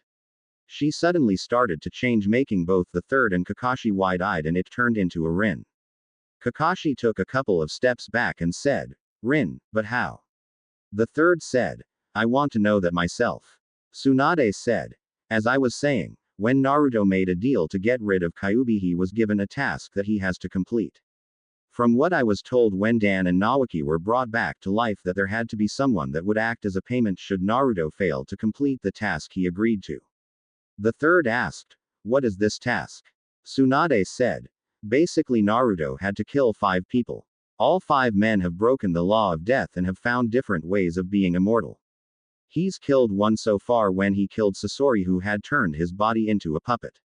The third listened and asked, "Who are the other 4 and why have I not heard about this before, and where is Minato and Kushina?" Tsunade said, "You have already met Minato. He's the Nadaime Namikaze." The third was wide-eyed and after a moment he said, "I see, so that's why you are all staying close to Wave." Tsunade said, "Mostly. The deal had some side effects on those who agreed to be payment, which I was one of them. It turned me back to the same age as Dan. Jiraiya went back to the same ages as Minato. That was how I was able to have children Aegean by both Dan and Jiraiya." The third looked at Rin and asked, "What are you doing in this village and why have you not informed me of what's going on?" Rin said, "I wanted to, but if I would have revealed we were all alive, it could have led to another great war and people trying to find out how it was done. Minato sensei also told me not to. I have been handling all of Naruto businesses here in Konoha and sending information to his about how you are doing and making sure the ramen stand did not close, and also tracking what Danzo was doing since he was the one who killed me and Kushina." Kakashi clenched his fist and the third asked, "What do you mean, and are sensei and his wife really alive?" Rin said, "Yes, Kakashi, they are. I was the nurse who delivered Naruto. When sensei left to do the sealing, one of Danzo men came in to kill Kushina. I tried to stop him, but he killed me, and my last sight was him preparing to kill her since she was asleep." Kakashi asked, "What was death like?" Rin said, "I don't know. One moment I am dead on the hospital floor and the next I was standing in front of the others who had been brought back to life as well as out sponsors." The third sighed and asked, "Why can't Naruto find out?" Tsunade said, "Remember how I told you how he had the other him that was a fake? Everything he did as Arachnar Cage was placed into the fake, and that just you messed up his mind and is still blocking those memories. Nothing's triggered it yet. Naruto does not realize Minato and Kushina are his parents. He thinks they're really close friends. He does not remember the deal he made with the Shinigami or Kyuubi." The third said, "You never did tell me who the other men were and what exactly the deal is. I know to kill them for becoming immortal, but that can't be all." Tsunade said, "Well, the others is Uchiha Madara." The third was wide-eyed and said, "He's still alive." Tsunade said, "And he is the real leader of Atatsuki as well as the reason Kyuubi attacked. He made a jutsu that he taught Orochimaru that allows him to send his mind and soul into another body but permanently, and he attacked Kyuubi and tricked it into thinking it was Konoha idea. Orochimaru is one of those men he has to kill because he has used that jutsu. That's why we think he's going after the Uchiha. Another is a man named Haiden who has somewhere religion that as long as he sacrifices so many people to his god then he is immortal, and the last is Kakuzu, who takes the living organs of others and replaces his old or damaged ones. He has 5 hearts from what we gathered. Basically the deal is Kyuubi wanted revenge, so he gave his life up and gave Naruto his bloodlines. The Shinigami wanted in since Madara was one of his targets, so he agreed to bring back people to help him train, but no more than the number he had to kill. Naruto first brought back his parents and they started to train him but had 2 years to find sponsors. Jiraiya did Minato and I agreed to train him if he brought back my brother. Shizune agreed for her uncle, but we made it where Shizune and Nawaki would be the same age so I could be with Dan. Funny because it made it where those two actually got married and have a little girl now. I don't know who Kushina's sponsor is, but she said she had one, and since she alive I never asked. Rin's sponsor is actually Kakashi. Kakashi was wide-eyed and asked, "What, but how?" Tsunade asked, "Remember when Jiraiya asked you if you had a chance to bring Rin back to life, would you agree to it, and you said you would do anything? That was all the approval the Shinigami needed." Kakashi said, "So that's why I feel younger." Tsunade nods and the third asked, "So what do you plan to do and how is Naruto so strong?" Tsunade said, "The 5 of us trained Naruto into the ground for nearly 2 years. We did the same for Angel, who, as you may or may not know, was Vixen's daughter before she was killed. We thought about bringing Vixen and Shinro back to life, but Angel said they were happy and died together, so let them rest in peace. After the 2 years we split into groups of 2 to try and find those 5 men. Naruto and Angel just were lucky about finding Sasori. With what I discovered about one of Naruto bloodlines that he got when he was trying to save Angel, I was able to make a serum that gave one of his bloodlines to others. It's the shapeshifting that Rin was using when she came in. Here, Kakashi. Drink this." As she hands a small bottle out of her pocket. Kakashi looks at it and the third who nods and he drinks it and stumbles a little, and Tsunade said, "Cut yourself, Kakashi." Kakashi looked at her and Rin said, "Just do it." Kakashi sighs and cuts his hand, and the third and him watched as his hand healed, and the third said, "What happened?" Tsunade smiled and said, "Kakashi, show your eye." Kakashi looked at her but showed it, and the third gasped, and Kakashi asked, "Why don't I feel my chakra draining?" Tsunade said, "Channel chakra to your eye." Kakashi did, and the Sharingan appeared, and he said, "How?" Tsunade chuckled and said, "Stop channeling chakra and think of an animal or person and picture it in your head, though it has to be the same gender, Kakashi, and then think the words shapeshift." Kakashi nods and soon he transforms into Obito, and the third was wide-eyed, and Kakashi looked at himself and changed back, and the third said, "This is amazing, Tsunade, can I drink some?" Tsunade sighed and said, "Sorry sensei, but it won't work on you." The third asked, "Why?" Tsunade said, "4 reasons, sensei. First is that it works best on those who were part of the deal to bring others back to life. I don't understand that myself why yet. Second is that only 3 people of 30 I tested this serum on was able to get any form of this bloodline, and Tier is weaker than the rest of ours. Third, the 3 people over the age of 35 I used this on died, and last is Minato said that the fewer people who have this the better, since he hopes it will be a long-lasting bloodline for his grandchildren when Naruto has them." The third sighed and said, "I see. Kakashi, why do you look like Puckin now?" Making everyone look at him, and Rin said, "You have an unhealthy obsession with that dog, Kakashi-kun." Tsunade said, "Okay, now that you know about how the Kyuubi actually died and all of this, ask your questions." The third asked, "How good is Naruto, really?" Tsunade said, "If he went all out before this, Sanin. Even with 3 years of his memory gone." The third was wide-eyed and asked, "Then what is the reason he is actually here, and what is really going on with Wave?" Tsunade said, "Well, after what happened to Naruto as a child, Minato and Kushina don't feel they could live in Konoha without destroying it. They still care for Konoha, but their faith in it has went way down, so they decided that it would be better to be of aid to Konoha but also independent, and then with what we learned of Orochimaru it solidified our plans." Kakashi asked, "What do you mean?" Tsunade said, "Simple. Orochimaru has started his own village and is planning to destroy Konoha. Where it is we don't know, but we believe when is simple to figure out. When is the only time he could sneak an army into Konoha and also try to get the Uchiha." Kakashi was quiet, and the third said, "I see, the Chunin exams. That's why you all don't want our alliance talks to be known until then." Tsunade said, "Yes, we figure that we can get Wave Village recognizes, gain an alliance for both villages, help protect Konoha, and hopefully be in a position to get Orochimaru." The third said, "Hence why Naruto is here. He's supposed to be a guard to intercept Orochimaru before he gets Sasuke." Tsunade said. What's family for her? The third was wide-eyed and said. I see, so that means that she is one of his fiancé, huh? Tsunade said. Yes, but that little info don't get told to anyone. She really don't like her family, especially with its dark past, and no, I won't tell you what I mean. I swore to her that I would not reveal it, and if I did, Jiraiya gets to take our son on a 3-year trip without me, and there is no way in hell I will let that happen. Kakashi asked. What are you talking about? Rin said.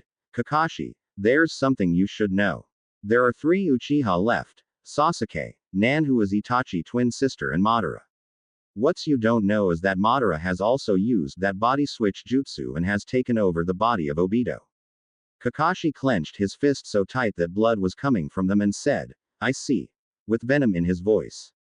The third asked, so what about Naruto? Where is he in this? Tsunade said, he has his skills. That's a good thing. Even without his chakra control now, he could probably give most Chunin and a few Junin a run for their money. Especially with Flash Step. Kakashi asked, how did he come up with that? The third said, I was wondering that myself. From Kakashi and Guy's reports it seems amazing. Tsunade asked, when I told you Naruto was basically a genius, I meant it. Naruto bloodline allows him to copy most jutsu like the Sharingan, but Naruto don't like to really use the ones he copies unless he has to after the first time. He usually goes and makes his own version. The Rasengan, he has created at least 10 versions of that, are amazing. He is also a combo freak. He likes to combine jutsu. He's made a nin-gen kin-jutsu hybrid called the harem jutsu that can make any man that is not gay pass out from blood loss. He taken the Hyuga ultimate defense and the Rasengan and combined them. From what Zabuza, Kisame, and Raiga told me, he made a tornado out of steam, wind, fire and water. Making everyone wide-eyed, and Kakashi asked, around how many jutsu does he know? Tsunade was quiet and said, regulars, his own, or both? The third said, both. Tsunade snickered and said, probably around 3,000, give or take 1,000, making everyone wide-eyed. She then said, his bloodline never shuts off, and since he can see 360 degrees, he's walked right down the middle of Iwa, cloud, mist, and most likely Konoha, and just absorbs any jutsu he sees. He hates that, but it can't be shut off, and no one even knows he has one unless they seize the second stage, and then it's all guesswork. He just never uses the second level unless he's in battle, so the range he does copy is pretty small. The third said, I see. So what does Naruto believe is going on? Tsunade said, he knows that Atatsuki is after him since they think they can get Kyuubi chakra from him, and since Orochimaru is a threat to you, he wants to stop him, so we have not had to tell him about the actual deal yet, or that his parents are his parents. They want to develop a relationship with him before he finds out. Nan has made it where he does not know about her bloodline, but with Angel's help convinced him that they are together since they got engaged after he helped to save her from Itachi. Kakashi asked, so he killed Itachi? Tsunade said, partially. He set Itachi up, so he killed himself on Nan's weapon by accident, but she don't talk about it. There is bad blood between her and the Uchihas, and she is actually glad Itachi killed them, although she wants to get to know Sasuke but not yet. She said he needs to grow up a little to understand a few things. Don't mention that she's an Uchiha to him, or mention Arachnar Cage to him. To him that name is the fake name we used while he was Shadaime, and we edit all bingo books he gets his hands on, so he does not learn about the killing or that he is actually him. He hates killing, but he knows it has to be done. The third asked, why was he the Shadaime? Tsunade said, he was Shadaime for several reasons. One, his money from his side business paid for most of the building and supplies. Shinro taught him business really good. Next was all the labor him and his clones that went into the actual building. He built probably 1/2 of the village himself. He personally met every person who came to the village and helped them settle in and made everyone feel like the village was a true home. When it came time to select the leader, he won every single vote in the village but one, and that was his. He thought Minato should have got it, but he listened to everyone's advice and set up a system of government that puts every other village to shame. A cage and council system that works and can't be corrupted, a tax system that is so cheap but works so well that actually makes it where they really don't have to do any missions to work. The schools and the hospitals he had built along with the village ninja force and standards are unbelievable. He worked along with Jiraiya and Minato that made it where anyone who has more chakra than a civilian is stopped by security within the first 30 minutes there if they come by boat and they never make it across the bridge without being stopped. It don't matter if you suppress it or not. It's almost scary how he set the village up. If every village was set up like Wave is then things would be different. The people of Wave respect him so much that when we tricked him into having the name Arachnar Cage set up as his cage name they all agreed for the safety of the cage's friends and family. They actually applauded him when he revealed what he really looks like to them. The third asked, "What do you mean what he really looks like?" Tsunade said, "Naruto is actually about a foot shorter than he looks and his body is not as developed as he looks, or at least the last time I checked him after his last birthday. Now Kakashi, be careful with that shape shifting. It's a little trump card." Kakashi asked, "What's the tattoo on his arm of the Shinigami?" Tsunade said, "We had sealed everything that connects him to Arachnar Cage in that seal and convinced him it's the Shinigami sealing. If he ever uses it he will be equipped with all his stuff to look like his alter ego so to speak." Kakashi nods and the third said, "Alright all of you. This is going to be listed as a SS rank secret that can't be discussed with anyone in this village and only Minato in Wave. He will decide authorization there. I also want him to send me some proof within a month of when you go back Tsunade that he is alive. I don't doubt you but this is all a little hard to believe." Tsunade reached into her pocket and pulled out a scroll and unsealed it and said, "Here's proof," and handed him a picture that made the third wide-eyed as he saw everyone that was alive and dead like a family along with a few he did not recognize. He sighed and said, "Fine. I believe you. So we should head back to Naruto and see what he wanted. Kakashi, if you want to show your eyes back to normal just tell them Tsunade made a new discovery about replacements she wanted to try out on you. You both may leave." A few minutes earlier after they left Naruto looked at Angel and said, "How bad is it?" Angel said, "We may have to reveal your parents are alive." Naruto nods and said, "Go to Rin's and give her and Kakashi the backstory agent to help them out. Tsunade if she feels like it's enough to reveal has been told that Rin is to be revealed." Angel nods and leaves in a swirl of flames. She shortly returns and said, "They just left for his office." Naruto sighs and said, "I hope this works." Angel said, "Relax, I am sure it will," as she gets in bed beside him and lays down to relax. 30 minutes later when the third and Tsunade reappeared and Naruto looked at them and tapped Angel and said, "They're back." She nods and gets up out of bed and Naruto asked, "So what did you want to ask old man?" The third said, "Well I wanted to know what you really look like and why you make yourself look different." Naruto shape shifts and turns into what he looks like before the time skip in the show and all his cloths are loose and he said, "I don't like looking like a midget. I like feeling respected and as an equal and not have people look down on me so I just made myself taller and older looking because of it." As he turns back into his older self. The third nods and said, "Well what did you want?" Naruto said, "Well I was wondering if I can use the Forest of Death to work on my chakra control as the first thing." With a smile on his face. The third paled and asked, "Why?" Tsunade and Angel both snickered and Tsunade said, "Just to prove it and see how he does it and you will understand. Trust me." The third nods and said, "Fine but I get to put a guard to watch you while you're there to make sure you don't get hurt." Naruto nods and said, "Fine but they can't tell I am alive or what I am doing." The third nods and asked, "What's the other thing?" Naruto said, "Simple. Sasuke thinks I am dead. I want to pull a prank on him that will stop him from attacking people who are allies or friends." The third thought a moment and said, "Nothing lethal." Naruto said, "No, I just want to use my new toy from my fiancé and scare him enough that he will piss himself." The third said, "Very well. If that is all I got paperwork to do." Naruto nods and asked, "You using Kajbunshians to help you?" The third said, "Yeah, but it still takes time because I only make 2 and myself." Naruto nods and said, "Good luck old man." The third leaves and Naruto said, "Okay, what happened?" Tsunade sighed and explained everything and then her and Angel left to return to Wave since Tsunade had not seen her kids in nearly 4 weeks to take care of him. The next day when he was released he went with the third to the Forest of Death and the third asked, "So what is this training you wanted to do?"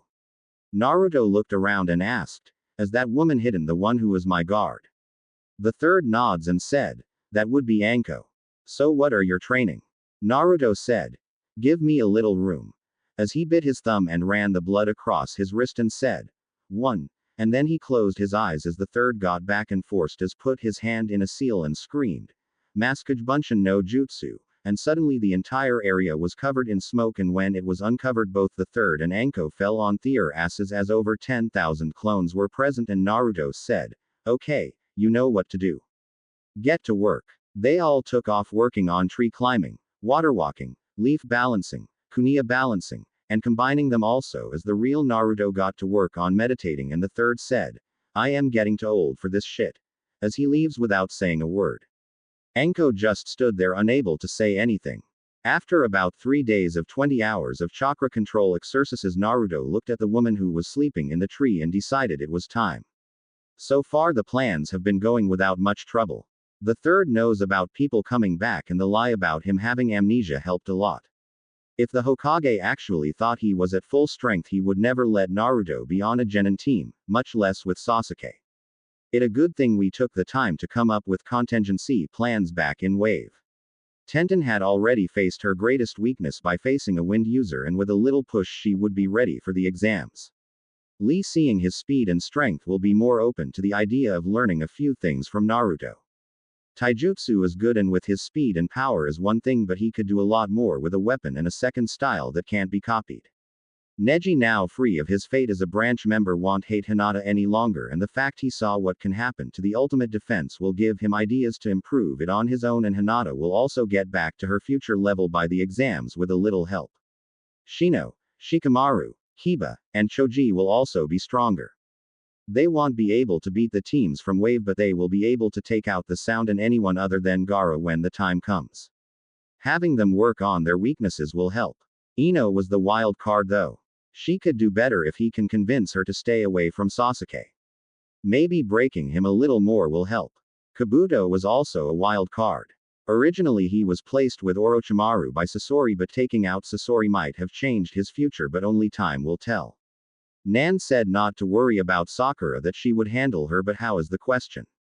Oh well, time to take care of Anko, were the thoughts of Naruto as he walked over to her and motioned for one of his clones with a nod, who hanged into Anko and left the training area, and Naruto kicked her foot, making her jump with a kunia in her hand at his neck, and she asked, what do you want, Gaki?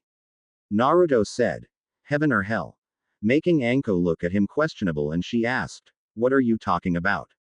Naruto put his hands in a seal and Anko fell to her knees in pain, grabbing her neck, and Naruto turned to look at her and said, I was wondering if you had heaven or hell. As he looked at the seal on her neck after he removed her hand still holding the activation seal. Anko gasped out and asked, what do you want and how do you know about this? Naruto said, I am a seal master.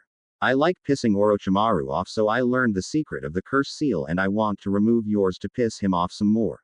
As he released the seal and stepped back, allowing her to catch her breath. Anko looked at him and asked, why are you interested in Orochimaru, and how did you know about the seal on me? Naruto said, I will tell you, but only if you share a drink of sake with me. As he pulled out a sake bottle from a scroll.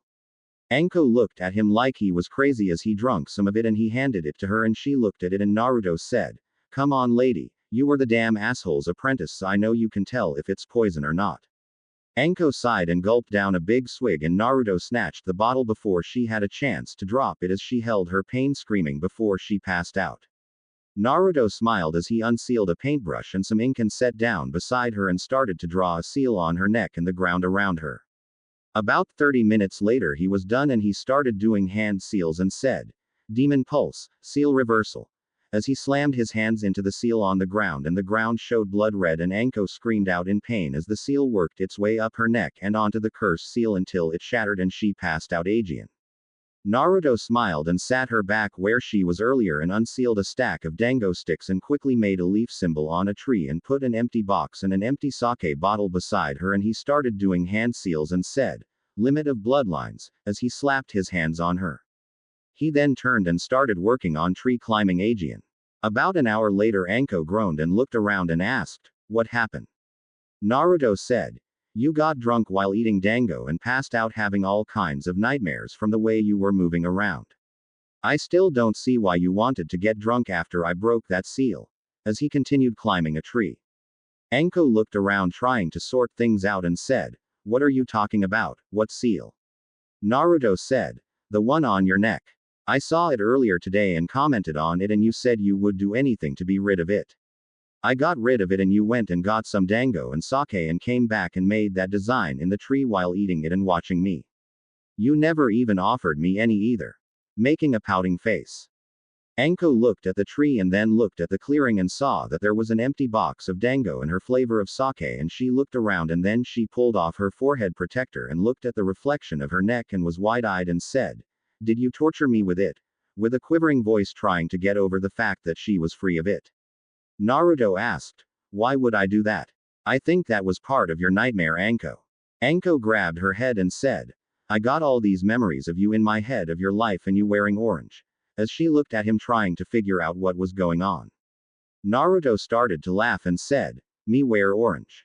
Next thing you will tell me I am shouting I am going to be Hokage and believe it." Anko said, "Actually." Naruto started rolling on the floor laughing and said, "Please stop. You're making my sides hurt just picturing it." Anko looked at him and said, "I guess you're right. What kind of idiot would wear orange?" Naruto said, "Yeah." In a little calmer tone.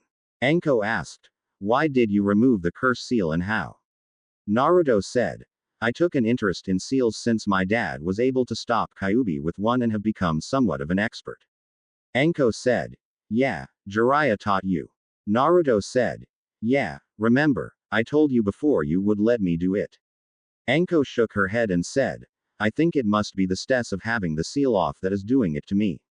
Naruto walked over to her and said, "Yeah, it can be pretty messed up at times. Now don't be talking too much about strange dreams, Anko. Wouldn't want a little four-eyed medic Nin finding out now, would we?" As he started to walk away. Anko said, "Yakubu," as she caught herself looking at Naruto and she charged at him as he stepped away and held a kunai at her neck. Anko asked, "How?" Naruto stood her up but stayed behind her and whispered in her ear, "Sometimes people get second chances. I am making sure some things are different this time around. Train and get ready for the finals. Don't tip our hand but be in a position to interrogate prisoners for info with the new knowledge you have. Get to know a certain Chunin while you can." Anko looked at him out of the corner of her eye and asked, "How many know about this and what are you planning?" Naruto said, "Enough for now. Just wait until the trap is sprung on Orochimaru. He won't be leaving Konoha alive. Not with the help I got first this time." Anko asked, "Why me?" Naruto said, "You deserve a second chance. I felt you would like a little more payback, and also I remember you saving my life a few times. This is my way to pay you back." Anko asked, "How much does the Hokage know?" Naruto said, "He knows enough that Orochimaru is coming but not the exact details. Let's put it this way. When the trap is sprung, Orochimaru is going to have a team that puts Atatsuki to shame against him." Anko said, "You're Arachnar Cage, aren't you?" Naruto smirked and said, "To remove shadow, to bring light to those who have lived in darkness and despair. Does that sound like me?" Anko chuckled and said, "Hell yeah. So what do you need me to do?" "I am in." Naruto said, "For now, train. I gave you a little gift that will help you." Anko looked scared for a moment and Naruto said, "Relax, you have a weak version of my healing factor and you can play it off as part of having the curse seal removed. If anyone questions about it, then I will suggest getting Tsunade, and since she is in on everything." Anko nods and said, "Who are the heavy hitters if you don't mind me asking?" Naruto said, I will tell you but you're not allowed to tell anyone." Anko said, "For a chance to change things and for payment, I would rather die." Naruto said, "That's the woman I knew I could trust." Naruto pulled out a picture and said, "Well, let's see. We have Kisame, Zabuza, Haku, Raiga, Jiraiya, Tsunade, Angel who is one of my fiancé, Nan who is another of my fiancés, and by your eyes I see you recognize my parents. We also have Kakashi and Rin who is his fiancé now but not in this picture, along with Tsunade other husband Dan, Shizune and her husband who is Tsunade little brother Nawaki. We also have Niyugito the former Jinchuriki of Nibi." As he pointed to each. Anko was dumbstruck a moment and said, "Looks like the only weak ones you have are your two fiancés and Haku." Naruto activated his eyes and looked around a moment and said, those three are probably closer to the strongest actually. Making Anko look at him like he was crazy. She asked, how? Naruto sighed and said, I am about to tell you something that only the ones in this picture know. If you let it slip, I will kill you. Only reason I am even telling you is that you and Iruka became like family to me and I want to see you both happy. That's why I am giving you a head start, and with what all I am doing neither of you will face that Aegean. As he looked at her with the cold eyes of a seasoned killer, and Anko knew he was telling the truth and nods. Naruto said as he pointed to the picture, that is Tsunade apprentice and she makes Sakura look like a wimp. That is the former Jinchuriki of the Rokubi and is also what Itachi really looks like since they made her pretend to be a guy, and that is the former Kyuubi herself. In a low whisper, making Anko wide-eyed and said, what the? Naruto took Anko into Kistune world and explained the truth about the Kyuubi attack and Itachi true story, and then returned back and Anko said, your girls should kill all the Uchiha, I think. After she listened to everything and knew the facts. Naruto said Sasuke needed for now, but we got a plan to deal with him. He won't die, but he will wish that he was. Just wait. Anko nods and said, alright. I will play along, but I want pictures. Naruto said. Anko, when I am done with Sasuke nobody will be able to look at him without laughing. Anko asked, what are you planning on doing with Konoha? I saw what they did to you and I would want revenge. Naruto sighed and looked down and said, at first I did. I am going to show Konoha something they never seen out of me. My true strength and self. If they then decide they don't want me here, then so be it, but Konoha won't be the same Aegean. I won't even have to fight anyone with what I got planned, and nobody will die, but Konoha will see that they made a mistake. Anko asked, what's wave like? Naruto looked at her and asked, what do you mean? Anko said, I know more than you think I do, Gaki.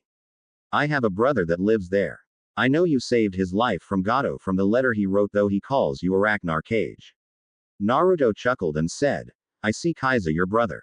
Anko nods and said, my parents were both shinobi. Dad took Kaiza as an apprentice and left me and mom here. We then got a letter saying that dad was dead and Kaiza was never returning. Mom died during a mission and I was orphaned thinking he was dead also. I ran into Kaiza about a year before he went to Wave and we sent letters to each other a few times a year. He did not trust you at first. Naruto said. I know. Especially with what Gato would have done had we not intervened. Anko said. He said you kept your word and made Wave beautiful and safe. I might like to see it sometime. Naruto smirked and said. Well, there is going to be a wedding before the exams and I still am making the guest lists. Anko said. Really? Do I need to bring presents? Naruto said. For your nephew, yes. He might kick your if you don't. Especially with Zabuza teaching him Kenjutsu. Anko paled and said. Oh hell. And that's how the rest of the week went. Naruto working on chakra control while Anko chit-chat finding out what was going on. She even started working on her own training. So far nobody had learned about the seal on her neck because her coat was hiding it. Just wait until the day of pranks begin for both of them. The day was a beautiful day in Konoha. The birds were chirping, kids were playing unless they had to be at the academy, people seemed to be in a general good mood. If this day would have been Tsunade luck, then it would have been winning the lottery multiple times. The third Hokage was doing paperwork when the door to his office opened and he heard the voice of Anko say in a sweet, kind, caring nature voice, hello Hokage-sama. Making the third Hokage look up and pale at the sight in front of him. Anko stood there and it appeared she had her hair done to make it look more lively, makeup on to enhance her looks. Her clothing had been completely changed from her normal attire to a sunflower yellow dress that went down past her knees and fit on her to make her seem to have the elegance of someone born of royalty. Her dress was also long-sleeved to hide her arms and hid her figure, but also enhanced what you could see, making you try to imagine what she looked like underneath it. The third asked, Anko, is that you? Anko said, yes Hokage-sama, it's me. The third said, sorry about that Anko, you look different. Anko said, yes sir, I came here to request a mission. The third asked, really, what kind of mission? Anko said, well you see.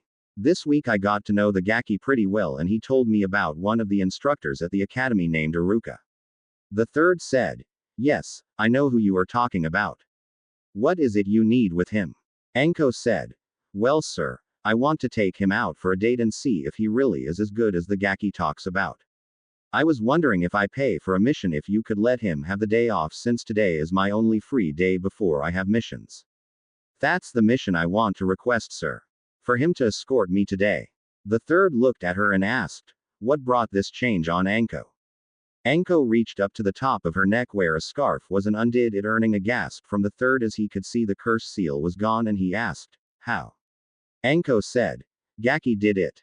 Since I don't have that hanging over me anymore, I thought a change would be nice and decided to date a decent guy instead of a fling. The third looked at her and said, I see. I suppose I can humor you, Anko, since you hardly ever ask for anything and this is a special occasion, so I won't even make you have to pay. When would you like to meet him? Anko looked at the clock and saw it was almost 8 and said, have him meet me at 10 o'clock at the dango shop I eat at. I will meet him there, but don't tell him who I am. Just tell him the person he is to escort will say it's nice to be free of the kids for a day. The third nods and said, okay, I will have him meet you there, and it's nice to see you happy, Anko. Anko said, I got a reason to be now. As she turned and left the office. After Anko left, the third wrote a note out and handed it to an ABNU to give to Aruka. The third looked out the window and said, Anko, not bloodthirsty and looking like a conservative royal woman. It's the end of the world. And he crawled under his desk afraid of what would happen next. Aruka was at the academy preparing for the day and several students had already arrived when an ABNU appeared and said, Aruka, the Hokage asked me to give this to you. As he handed the note to Aruka. Aruka took it and read. Aruka, there is someone who has requested that you be here escort for the day. I have agreed to it because she is a good ninja and has recently been freed of a terrible pain in her life and she wants to start a new life. Naruto told her about you and she is wanting to meet you. Please do this as a favor for me. Meet her at Juju Dango shop at 10 and come dressed for a date. She will confront you and say it's nice to be free from the kids. Have Mizuki teach for you today. Sandame Hokage. Aruka read it again and said, oh. K. Mizuki, I'm afraid that I won't be able to teach today, so please take over today. Sakura asked, why won't you be here today, sensei? Aruka said, I am supposed to escort someone. Have a good day. As he left the class. Outside the class, someone was sitting in a tree and smirked to himself as he watched Aruka leave. He whispered, perfect. As he started to do hand signs. The bell rang in the academy and all the kids were looking at Mizuki, who was trying to figure out what to teach when the sky outside the academy suddenly turned dark like a solar eclipse and a thick mist started rolling into the class and Mizuki said, what the hell? A dark chuckle could be heard as the mist covered the entire class but then started to thin and a figure could be seen standing in the fog dressed in a cloak with, and he said, hello Sasuke. Remember me? In a cold voice that sent chills down everyone's spine. Sasuke asked, who are you? The figure reached up and pulled his hood back and everyone gasped. All of them had heard Sasuke bragging about Sasuke, but many thought that Sasuke was lying since he was not in jail. Sasuke said, how? I killed you. The figure took a step toward Sasuke and said, you're right Sasuke, you did. As he stepped closer to Sasuke. Sasuke took a step back and Sakura asked in a stuttering voice, since a small amount of Ki was being blasted across the room, what's going on? Naruto said, since Sasuke here decided to kill me, I decided to return the favor. As he moved closer to Sasuke. Mizuki never did like Naruto, so he pulled out a kunai and ran at Naruto and stabbed him in the back, and Naruto head turned completely around and he said, want work? As his head turned back around, scaring everyone because nobody's head will move like that. Naruto walked over and grabbed Sasuke, lifting him into the air and said, I should thank you Sasuke. Now I get to torture you in hell. As his eyes popped out his head and his skin started to crack, making everyone back away since they all could see this happening.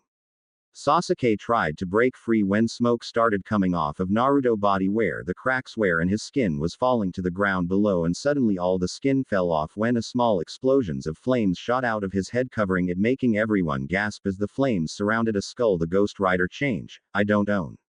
Sasuke was freaking out and Naruto said, yes, now I get to torture you for days on end. I think I will start by peeling your flesh and feeding it to the hounds of hell.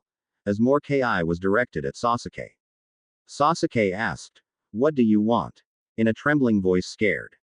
Mizuki tried to attack again with a fire jutsu, but it only burned the cloak, and Naruto said, "Want to join us?" as he squeezed Sasuke's arms tighter, making him scream. Naruto smirked and then screamed, jumping a step back and grabbing his stomach, and he said, "No, master, he's coming," making everyone look at him and Sasuke get back scared. Suddenly Naruto fell to the ground on his back and his stomach exploded and out came a miniature Kyuubi, making everyone's fear even worse, and Kyuubi looked at Sasuke and held out his claws and knives popped out of his claws, and Naruto said, "Master, leave some for me please," as he fell back on the ground. Kyuubi said, "Never, human. I shall feast on his body like I do all murderers. Prepare to die, human," as he jumped toward Sasuke, who fell on his, covering his face and chest to protect himself, when suddenly a click and a flash was heard and seen as Sasuke pissed himself, and he looked and a photo was sticking out of Kyuubi's mouth, and laughter could be heard from the window, and everyone looked, and Naruto said, "And that class is the beauty of puppet masters.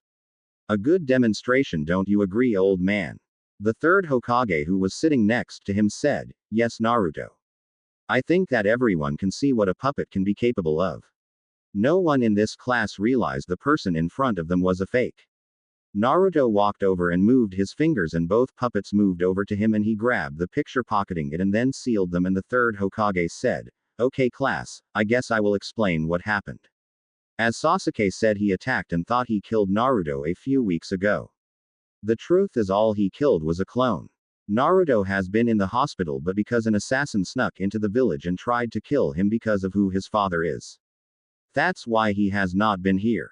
Naruto asked me when he got out if he could give an education example of what one of Konoha allies specialize in, and also prank Sasuke for trying to kill him from behind. I agreed, and that is what you all saw here. A simple genjutsu and some puppet mastery, and he tricked the entire class as well as a chunin. Now, since Iruka is not here today and Naruto already gave you a lesson, I decided that the rest of class is cancelled for the day. I got to go, Naruto. It's good to see you back on your feet. Naruto said. Thanks, old man, but I was wondering, why were you under your desk when I came to your office? The third paled a moment and said, I dropped a mission scroll. Naruto nods and said, here, I thought it was because of Anko. Oh well. Hey guys. As he walked over to his friends. Mizuki narrowed his eyes in anger and left the class, and Shikamaru, Choji, Kiba, Shino, and Hinata walked over to him. Sasuke narrowed his eyes and said, fight me. Naruto said, Sasuke, you stink of piss, go change your cloths, you're not worth my time, as he turned his back on Sasuke. Sasuke pulled out a kunai and charged Naruto, who smirked, doing two one-handed hand seals, and suddenly there were 3 puffs of smoke, and Sasuke collided with Sakura, falling on top of her, and instead of a kunai in his hand was now a rose. Sakura saw it and her fangirl brain reacted, and she squealed and pulled Sasuke into a hug when she felt wet and her brain kicked in and she realized Sasuke piss was all over her and she was mortified. Naruto burst out laughing along with the rest of the class as he threw the kunai he replaced with the rose, and it landed in between Sasuke and Sakura legs, and Naruto said, at least you can say now, Sasuke, you got something between your legs, making everyone howl in laughter as Sakura turned red from embarrassment and Sasuke from anger. Ino said, don't talk about Sasuke-kun like that. Naruto smirked and said, Ino, today is your lucky day. Today I will make you wet from excitement.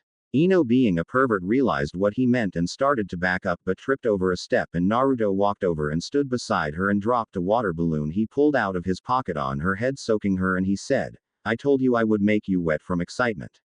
You got excited and laid down and I soaked you with a water balloon.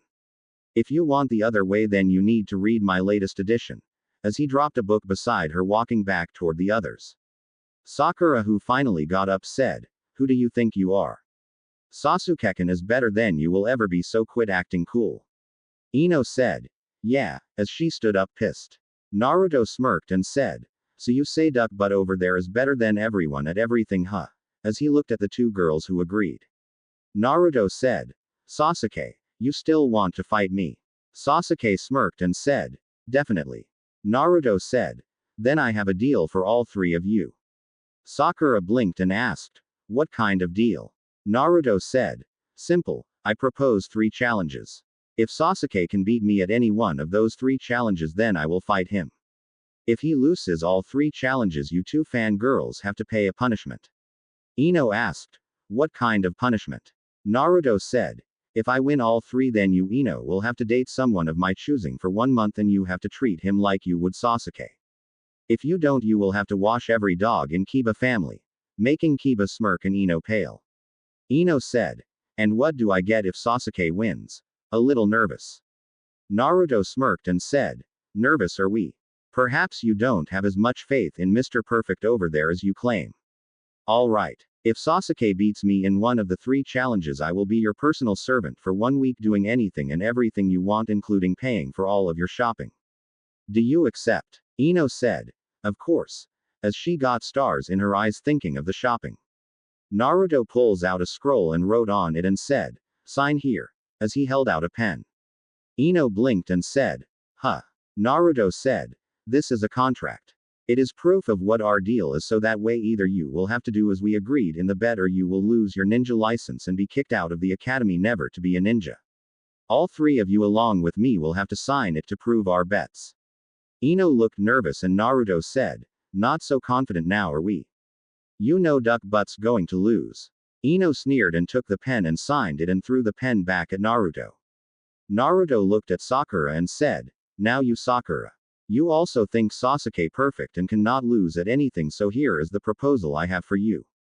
If Sasuke cannot beat me at least once in a challenge, then you will not be allowed to say his name or talk about him for an entire month. If you utter his name once, you lose, since your word would be worthless and be kicked out of the academy. Sakura said, I get the idea. What do I get if I win? Naruto said, what do you want? Sakura said, you will have to leave and never return to Konoha.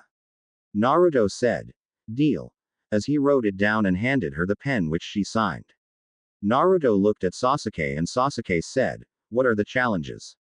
Naruto said, since we want to be ninja, the 3 challenges are this. The first one, you and I must sneak into the woman hot springs, get something that belongs to each woman there that is within 3 feet of her, and it has to be something personal so everyone can prove it is that woman's, whether it is her panties, a piece of hair, her signature, anything that can be traced back to each woman there. You must also escape without being beat up by the woman at the hot springs, and it is the Knucklehead hot spring that we have to do it at. You can use anything at your disposal, including ninjutsu and weapons, to get the item and escape. If the woman chase after you and you force you out of the hot spring, as long as they chase you, then the contest is still going. If you don't get an item from each woman within an hour, then you lose. This is an infiltration mission for an item. Sasuke said, what's the other 2? Naruto said, the next one is a capture test. There is a cat known to everyone in this village named Tora. You must capture her by any means necessary and show them to the witnesses.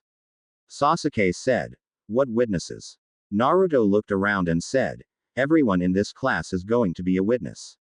They will watch us enter the hot spring from the woods, and they will be at a restaurant eating when we bring Tora in. First one to bring Tora to them wins. Even if you have to kidnap it from the Fire Lord's wife. Making everyone wide-eyed. Ino asked in a stuttering voice, what's the 3rd test? Naruto said, it's a simple speed, precision, endurance test. There is a club called Rhubarb Dungeon across town. I will get us all in, so don't worry.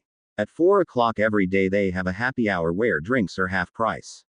Now I know you don't know drinks very well, Sasuke, so don't think that's the test. What we have to do is work for tips during the happy hour. There will be 2 jars with our names on it. You have to get the customers to pay you tips on top of the drink price that goes in the cash register. The manager will watch both of us to ensure we don't mess the drinks up and get the money for the drinks and make sure one of us don't cheat. If you can get 1/4 of the tips I do by the time happy hour is over, then you win and I have to fight you however you want. Even if I have to have my hands tied behind my back.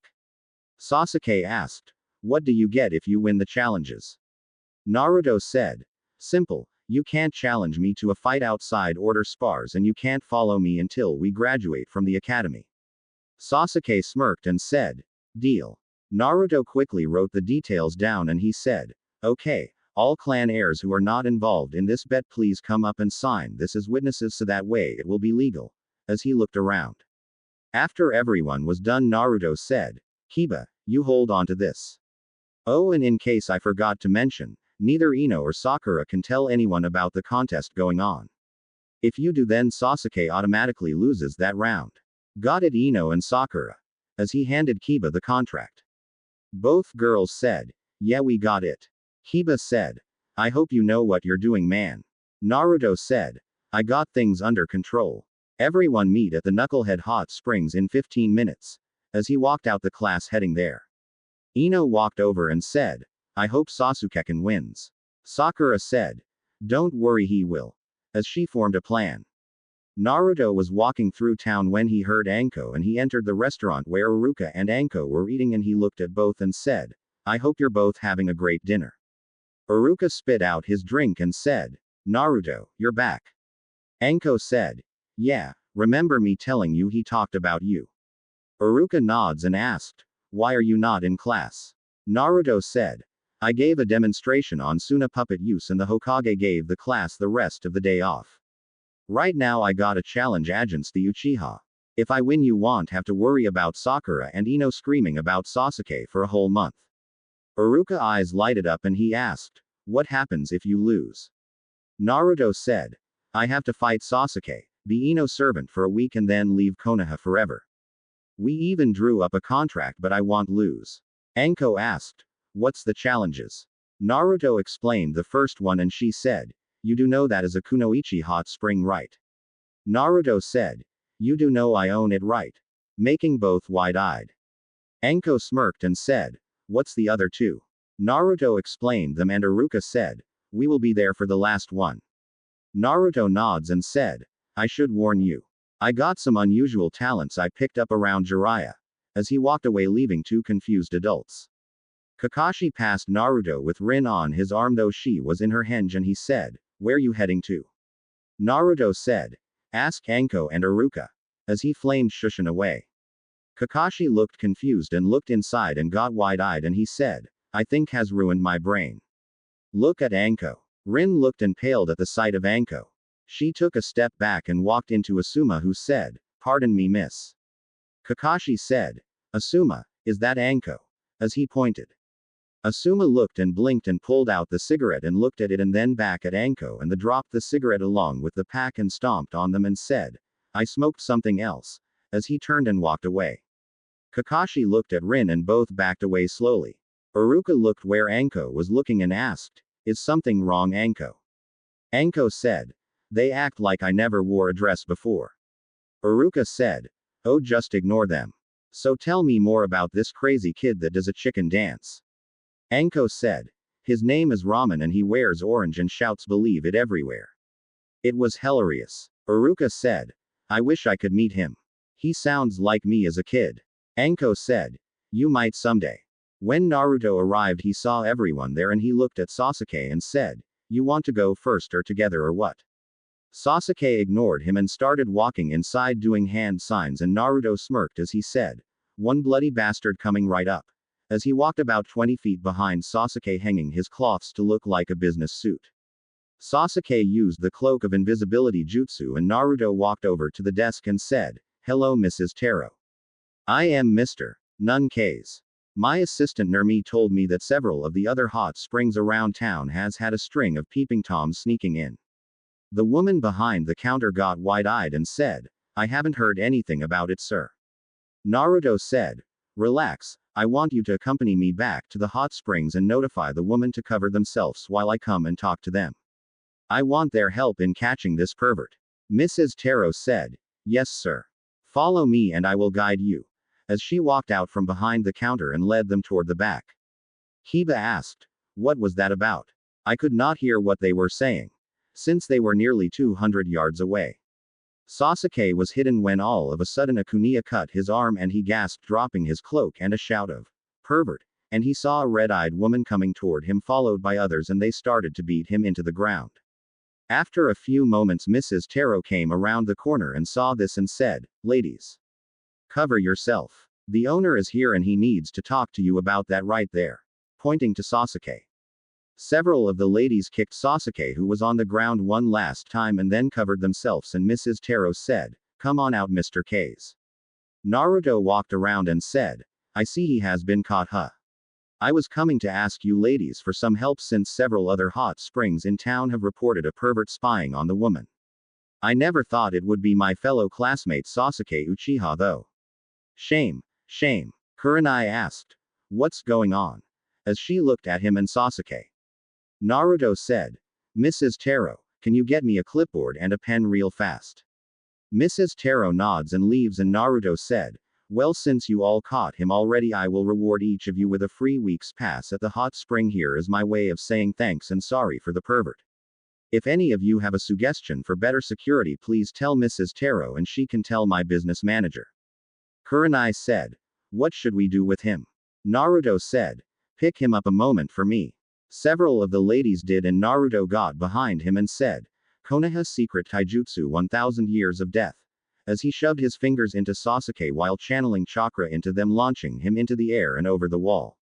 Mrs. Taro walked back out with the clipboard and Naruto said, please everyone sign your name and your address here so I can have my assistant Nermi send that pass I promised to you.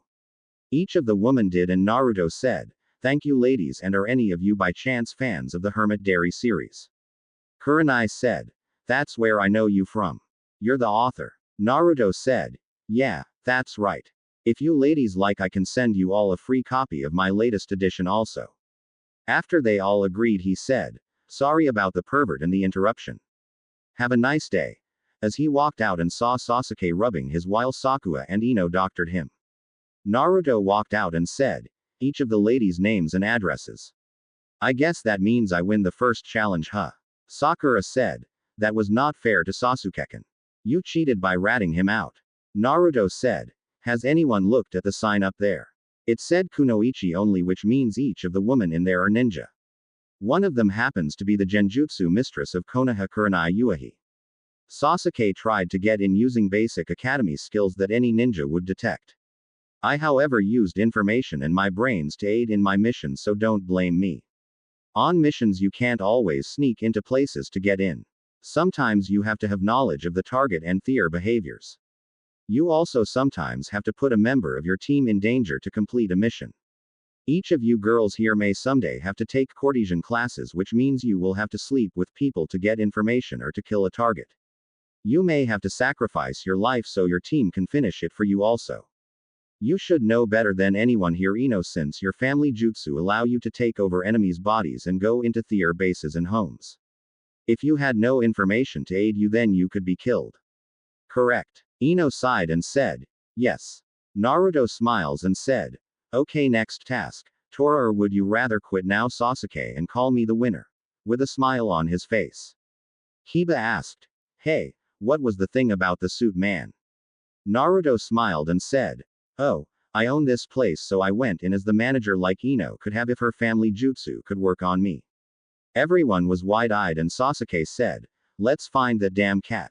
As he started looking for it. Naruto smirked and said, okay, all of you go to the Burning Pork restaurant. I will meet you there and order what you want. I will pay for it. Everyone was wide-eyed because that one of the most popular and expensive restaurants in town. Naruto waited until they were gone and he smirked as he disappeared in a flame shushin to appear on the Hokage monument. He looked around and bit his thumb and did hand signs before rubbing the blood across the cat and said, summoning jutsu, Tora. And suddenly a puff of smoke appeared and Tora looked around and meowed. Across town a few moments earlier, Sasuke had caught sight of Tora and was chasing her and was about to grab her when he jumped and she disappeared in a puff of smoke. He went through the smoke and into a pile of trash. Back on top of the monument, Naruto said, relax, Tora. Calico and Tabi said hello. Tora stopped from running and looked back and Naruto showed her his arm and said, I got the contract from the former Jinchuriki of Nibi. Tora said, so that was a summon. Who are you? Naruto said, Naruto Namikaze, former Jinchuriki of Kyubi. Tora asked, why did you summon me? Naruto said, right now I want to introduce myself to you and offer you a deal. I know how missions are given to capture you for the Fire Lord's wife. If my team is ever after you, there is a boy named Sasuke Uchiha. I want you to claw and bite him every chance you get. In return I will carry any treat you want sealed in a scroll to give to you as payment. Tora thought a moment and said, salmon. I want a salmon. Naruto nods and said, I will have one for you the next time I summon you. For now I got a challenge going on with Sasuke to capture you. I am going to take you to a restaurant and you act like you normally do. Sometime this week I will get 2 salmons as payment for this. Agreed. Tora said. Agreed. I like you Namikaze. Naruto said. Thanks. Let's go. As he picked her up and flames shushin to the restaurant. Naruto appeared outside the restaurant and walked in petting the cat and said, looks like I win Aegean. Just as he was about to sat down to eat, Sasuke walked in fuming looking at the cat and said, I don't know how but that cat went up in smoke earlier. Naruto said, you're crazy Sasuke. Eat. You will need your energy later. Suddenly a shout of, my youthful friends. I see the cat. And everyone looked and Naruto said, so Team Guy was told to capture you Tora. The cat meowed in a tired voice and Lee walked in and saw Naruto and said, oh Naruto Kun, your flames of youth burn brightly. Naruto smiled and said, thanks Lee. I guess you are here for Tora huh? Tenten walked in and was wide-eyed and said, you're alive. Nobody would tell us what happened after you knocked me out. Naruto said, I got poisoned and was in the hospital. Oh by the way, I talked to Tsunade and she said if you wanted to learn it she would send her scrolls. Tenten beamed with pride and said, of course. Naruto said, so have you and Lee went on a date yet? Tenten blushed and said, actually we went on several. Naruto blinked and said, oh. Okay. That was unexpected. I am happy for you both. Care to join us? Guy said. I would like to but we need to finish our mission. Naruto who was still petting Tora reached into his pocket and pulled out his wallet and grabbed a $100 bill and said, okay, since I caught Tora for my own reasons and she has been a good cat I will give her to you if you will take this money and buy her a salmon to eat on the way back to the Hokage office. If you give her time to eat it then you can split the rest of the money amounts yourself for the time wasted. Agreed. Neji said. Agreed though my uncle wishes to talk to you and ask how you created that jutsu based on our ultimate defense. Naruto said. Okay, tell Hiashasama that I will see him Friday to discuss it after school. Oh and before I forget at 4 o'clock Sasuke and I are having a small challenge at the Rhubarb dungeon. Come and see our stuff. Neji nods and said. Hinata-sama. Hinata said. Neji, we're family finally, you don't have to call me Sama. In a stuttery voice. Neji said. As you wish Hinata-san. Let's go. As he got Tora and left with the money. Naruto sighs and orders his food and eats while chatting. After everyone was done the waiter brought over the check and Naruto grabbed it and looked at it before he pulled out some money and paid smiling. Ino looked confused and asked. How do you have so much money and why are you smiling? Naruto said. I own this restaurant so all the money I spent will come back to me anyways minus labor cost. Shocking everyone. Shikamaru asked. What else do you own? Naruto said. I own every grocery store in Konoha, both banks, 3 hot springs, 5 bars, 2 nightclubs, 7 apartment complexes, 12 restaurants, and a few other places like clothing stores and whatnot. Why? Everyone was wide-eyed and stunned. Sakura asked. How do you have so much money and how much do you have? Trying to find out if he was lying. Naruto sighed and bit his thumb and ran it across the scroll on his arm and said, Bank ledger. And out popped a huge book and he flipped through it about halfway and he said, well my shipping business made 2 million last years. I get 1 million for every book I publish and I have published 26 so far. My Konoha businesses make 11 million a year on average. My 4 casinos make close to 10 million a year each. My winery makes 1 million a year on average. My wave businesses make around 1 million since I only have a couple there.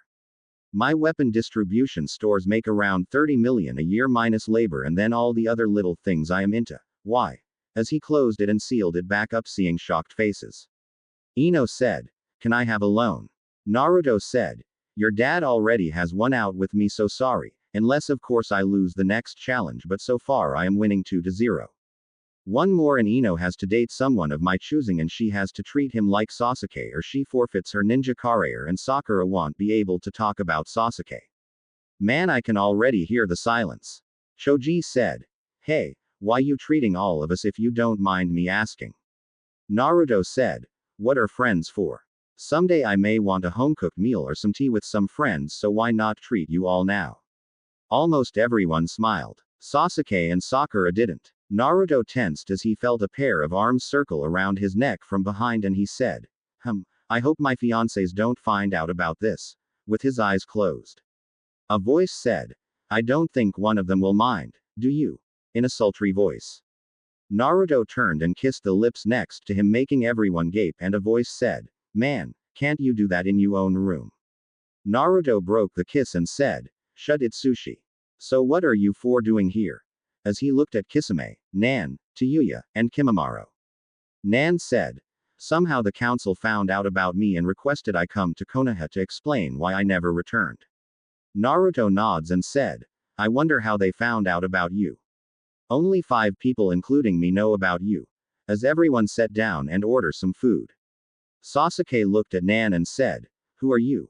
In a demanding voice. Tayuya said, Shut the up you. I bet you're a whore. Just looking at you makes me want to throw up you emo. Making several people blush or look shocked. Naruto said, A new record. Tayuya only 8 cuss words. Are you sick or something? Tayuya said, You, I should shove a damn kunai up your you. Naruto said, Damn, remind me to invent a seal that works outside of wave for her dear. Sasuke said, I demand you tell me who you are. Nan looked at him and said, Maybe later.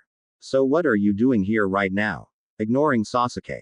Naruto said, Oh, emo boy here decides he wants to fight me, so I got a little bet going on. If I win one more time then he can't challenge me to a fight and Pinky can't talk about Sasuke and Blondie here has to date someone of my choosing. Nan nods and Kisame said, So who do you think found out about Nan? No one outside of Wave has mentioned anything. Naruto said, Who knows, it was only a matter of time anyways, though I do wonder why the council would request it and not the old man.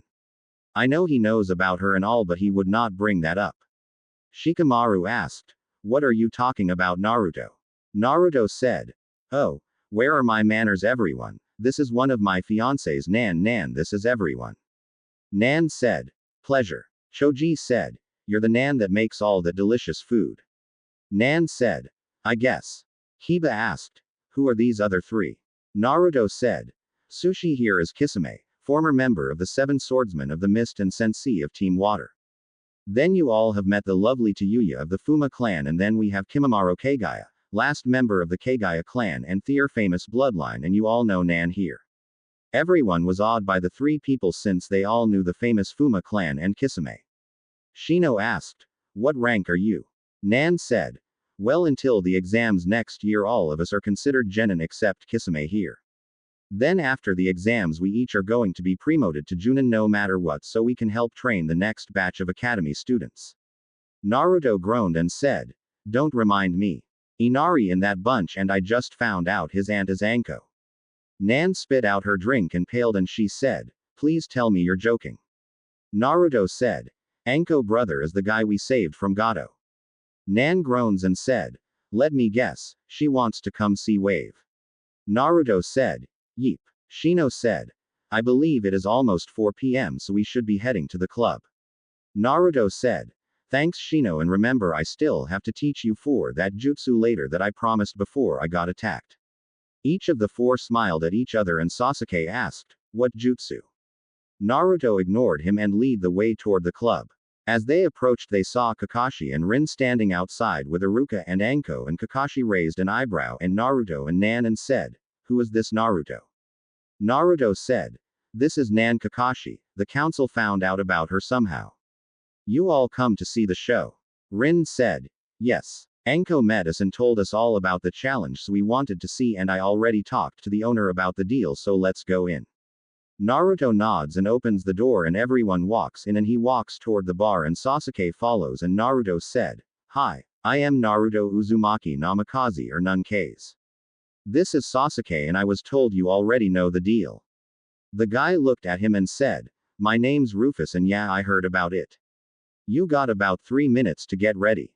I hope you know what you're doing. Naruto walks behind the counter and grabs some gin and some coconut juice with some pineapple juice and did a little flair with the gin bottle and mixed them together before pouring a glass and slapped the mixers against the counter, causing them to spin in the air, and he grabbed the glass, downing it, and grabbed the mixers and slammed them face down and said, Let's do this. shocking everyone. Sasuke walked behind the counter and Rufus said, "This should be good." Naruto smirks and asked, "You got a band?" Rufus said, "Not lately, why?" Naruto said, "People drink more when they got music to dance and party to." And he created 5 Kajbunshians and had them go up to the stage and they started tuning the instruments. Nan smirked and Ino asked, "What are you so happy about?" Nan said, "Oh, if I know Naruto-kun. He is about to own Sasuke." The clock on the wall clicked to 3:59 and Naruto put his hands in a seal and said, "Sexy no jutsu." And he changed into a female with a white tank top and a pair of black bicycle shorts, shocking everyone, and then 4 o'clock hit. Sasuke was still trying to figure out what Naruto was up to when the band started to play. I was thinking Nickelback songs, Hero, Rockstar, Animals, Photograph, and Next Contestant. As Animals started to play, the door burst open and around 50 people could be seen coming in and Sasuke got wide-eyed while Naruto, I am going to say Naruto but it's Naruto until I say otherwise, smirked and said, "Okay boys, let's get this party started. I got suicides, shooters, body shots, you name it and it's wet and hard, I got it, so come on and give me some orders and I don't do change, so make sure you know the money you give me because tips are wanted." Iruka asked, "Has Naruto ever worked in a bar before?" As he gaped at the sight. Nan sighed and said, "Just be glad Jiraiya's not here." Naruto, when he was training with him, had to work for tips to pay Jiraiya $3,000 liquor bill. Naruto got good enough to make that in tips in an hour. Sakura, who was counting her money, paled when she heard that and she went over and said, "Sasuke-kun, give me a Coke."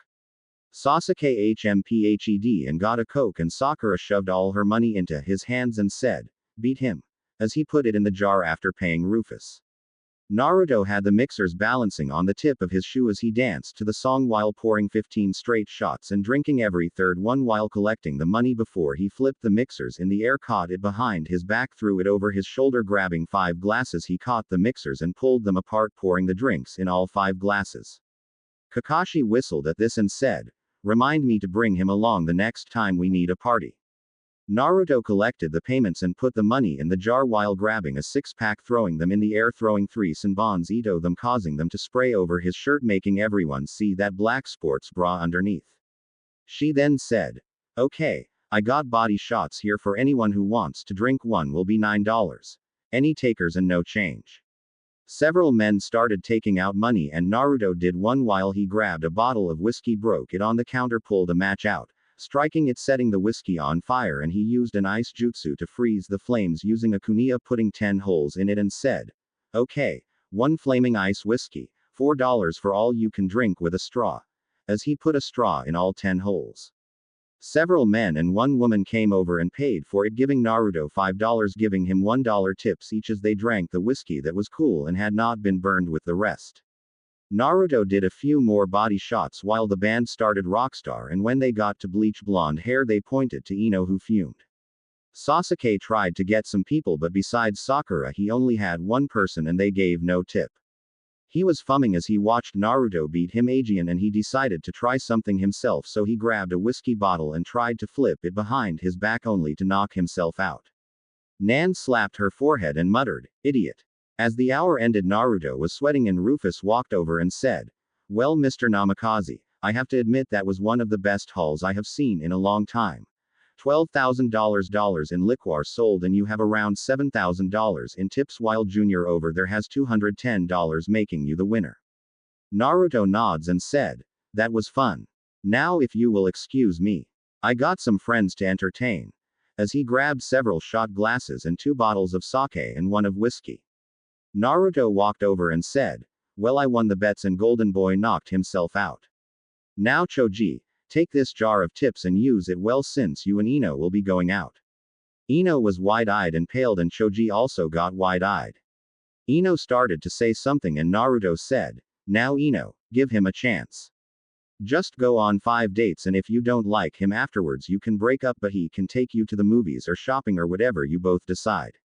Okay. Since I gave the beer to the idiots who came in, let's have some whiskey for my men here." As he poured everyone a glass. Sakura said, "We're too young to drink." Naruto said, "Old enough to kill, old enough to drink, except you, Lee. This is for you." As he handed a bottle of water. Lee asked. Why can't I have whiskey? Naruto said. I did some research on you, Lee, and found out that you can't use chakra. I also found out that if your body gets alcohol in it, you can in small doses, which makes me believe you are a drunken master. I would suggest keeping a small bottle of sake on you if you ever face someone like numbnuts on the ground behind the bar and drink it. That way, if you are a drunken master, your moves can't be copied and you can kick his. Lee smirked and said, Really? Naruto said, Yeah, Lee, so no alcohol unless you have to. Deal. Lee said.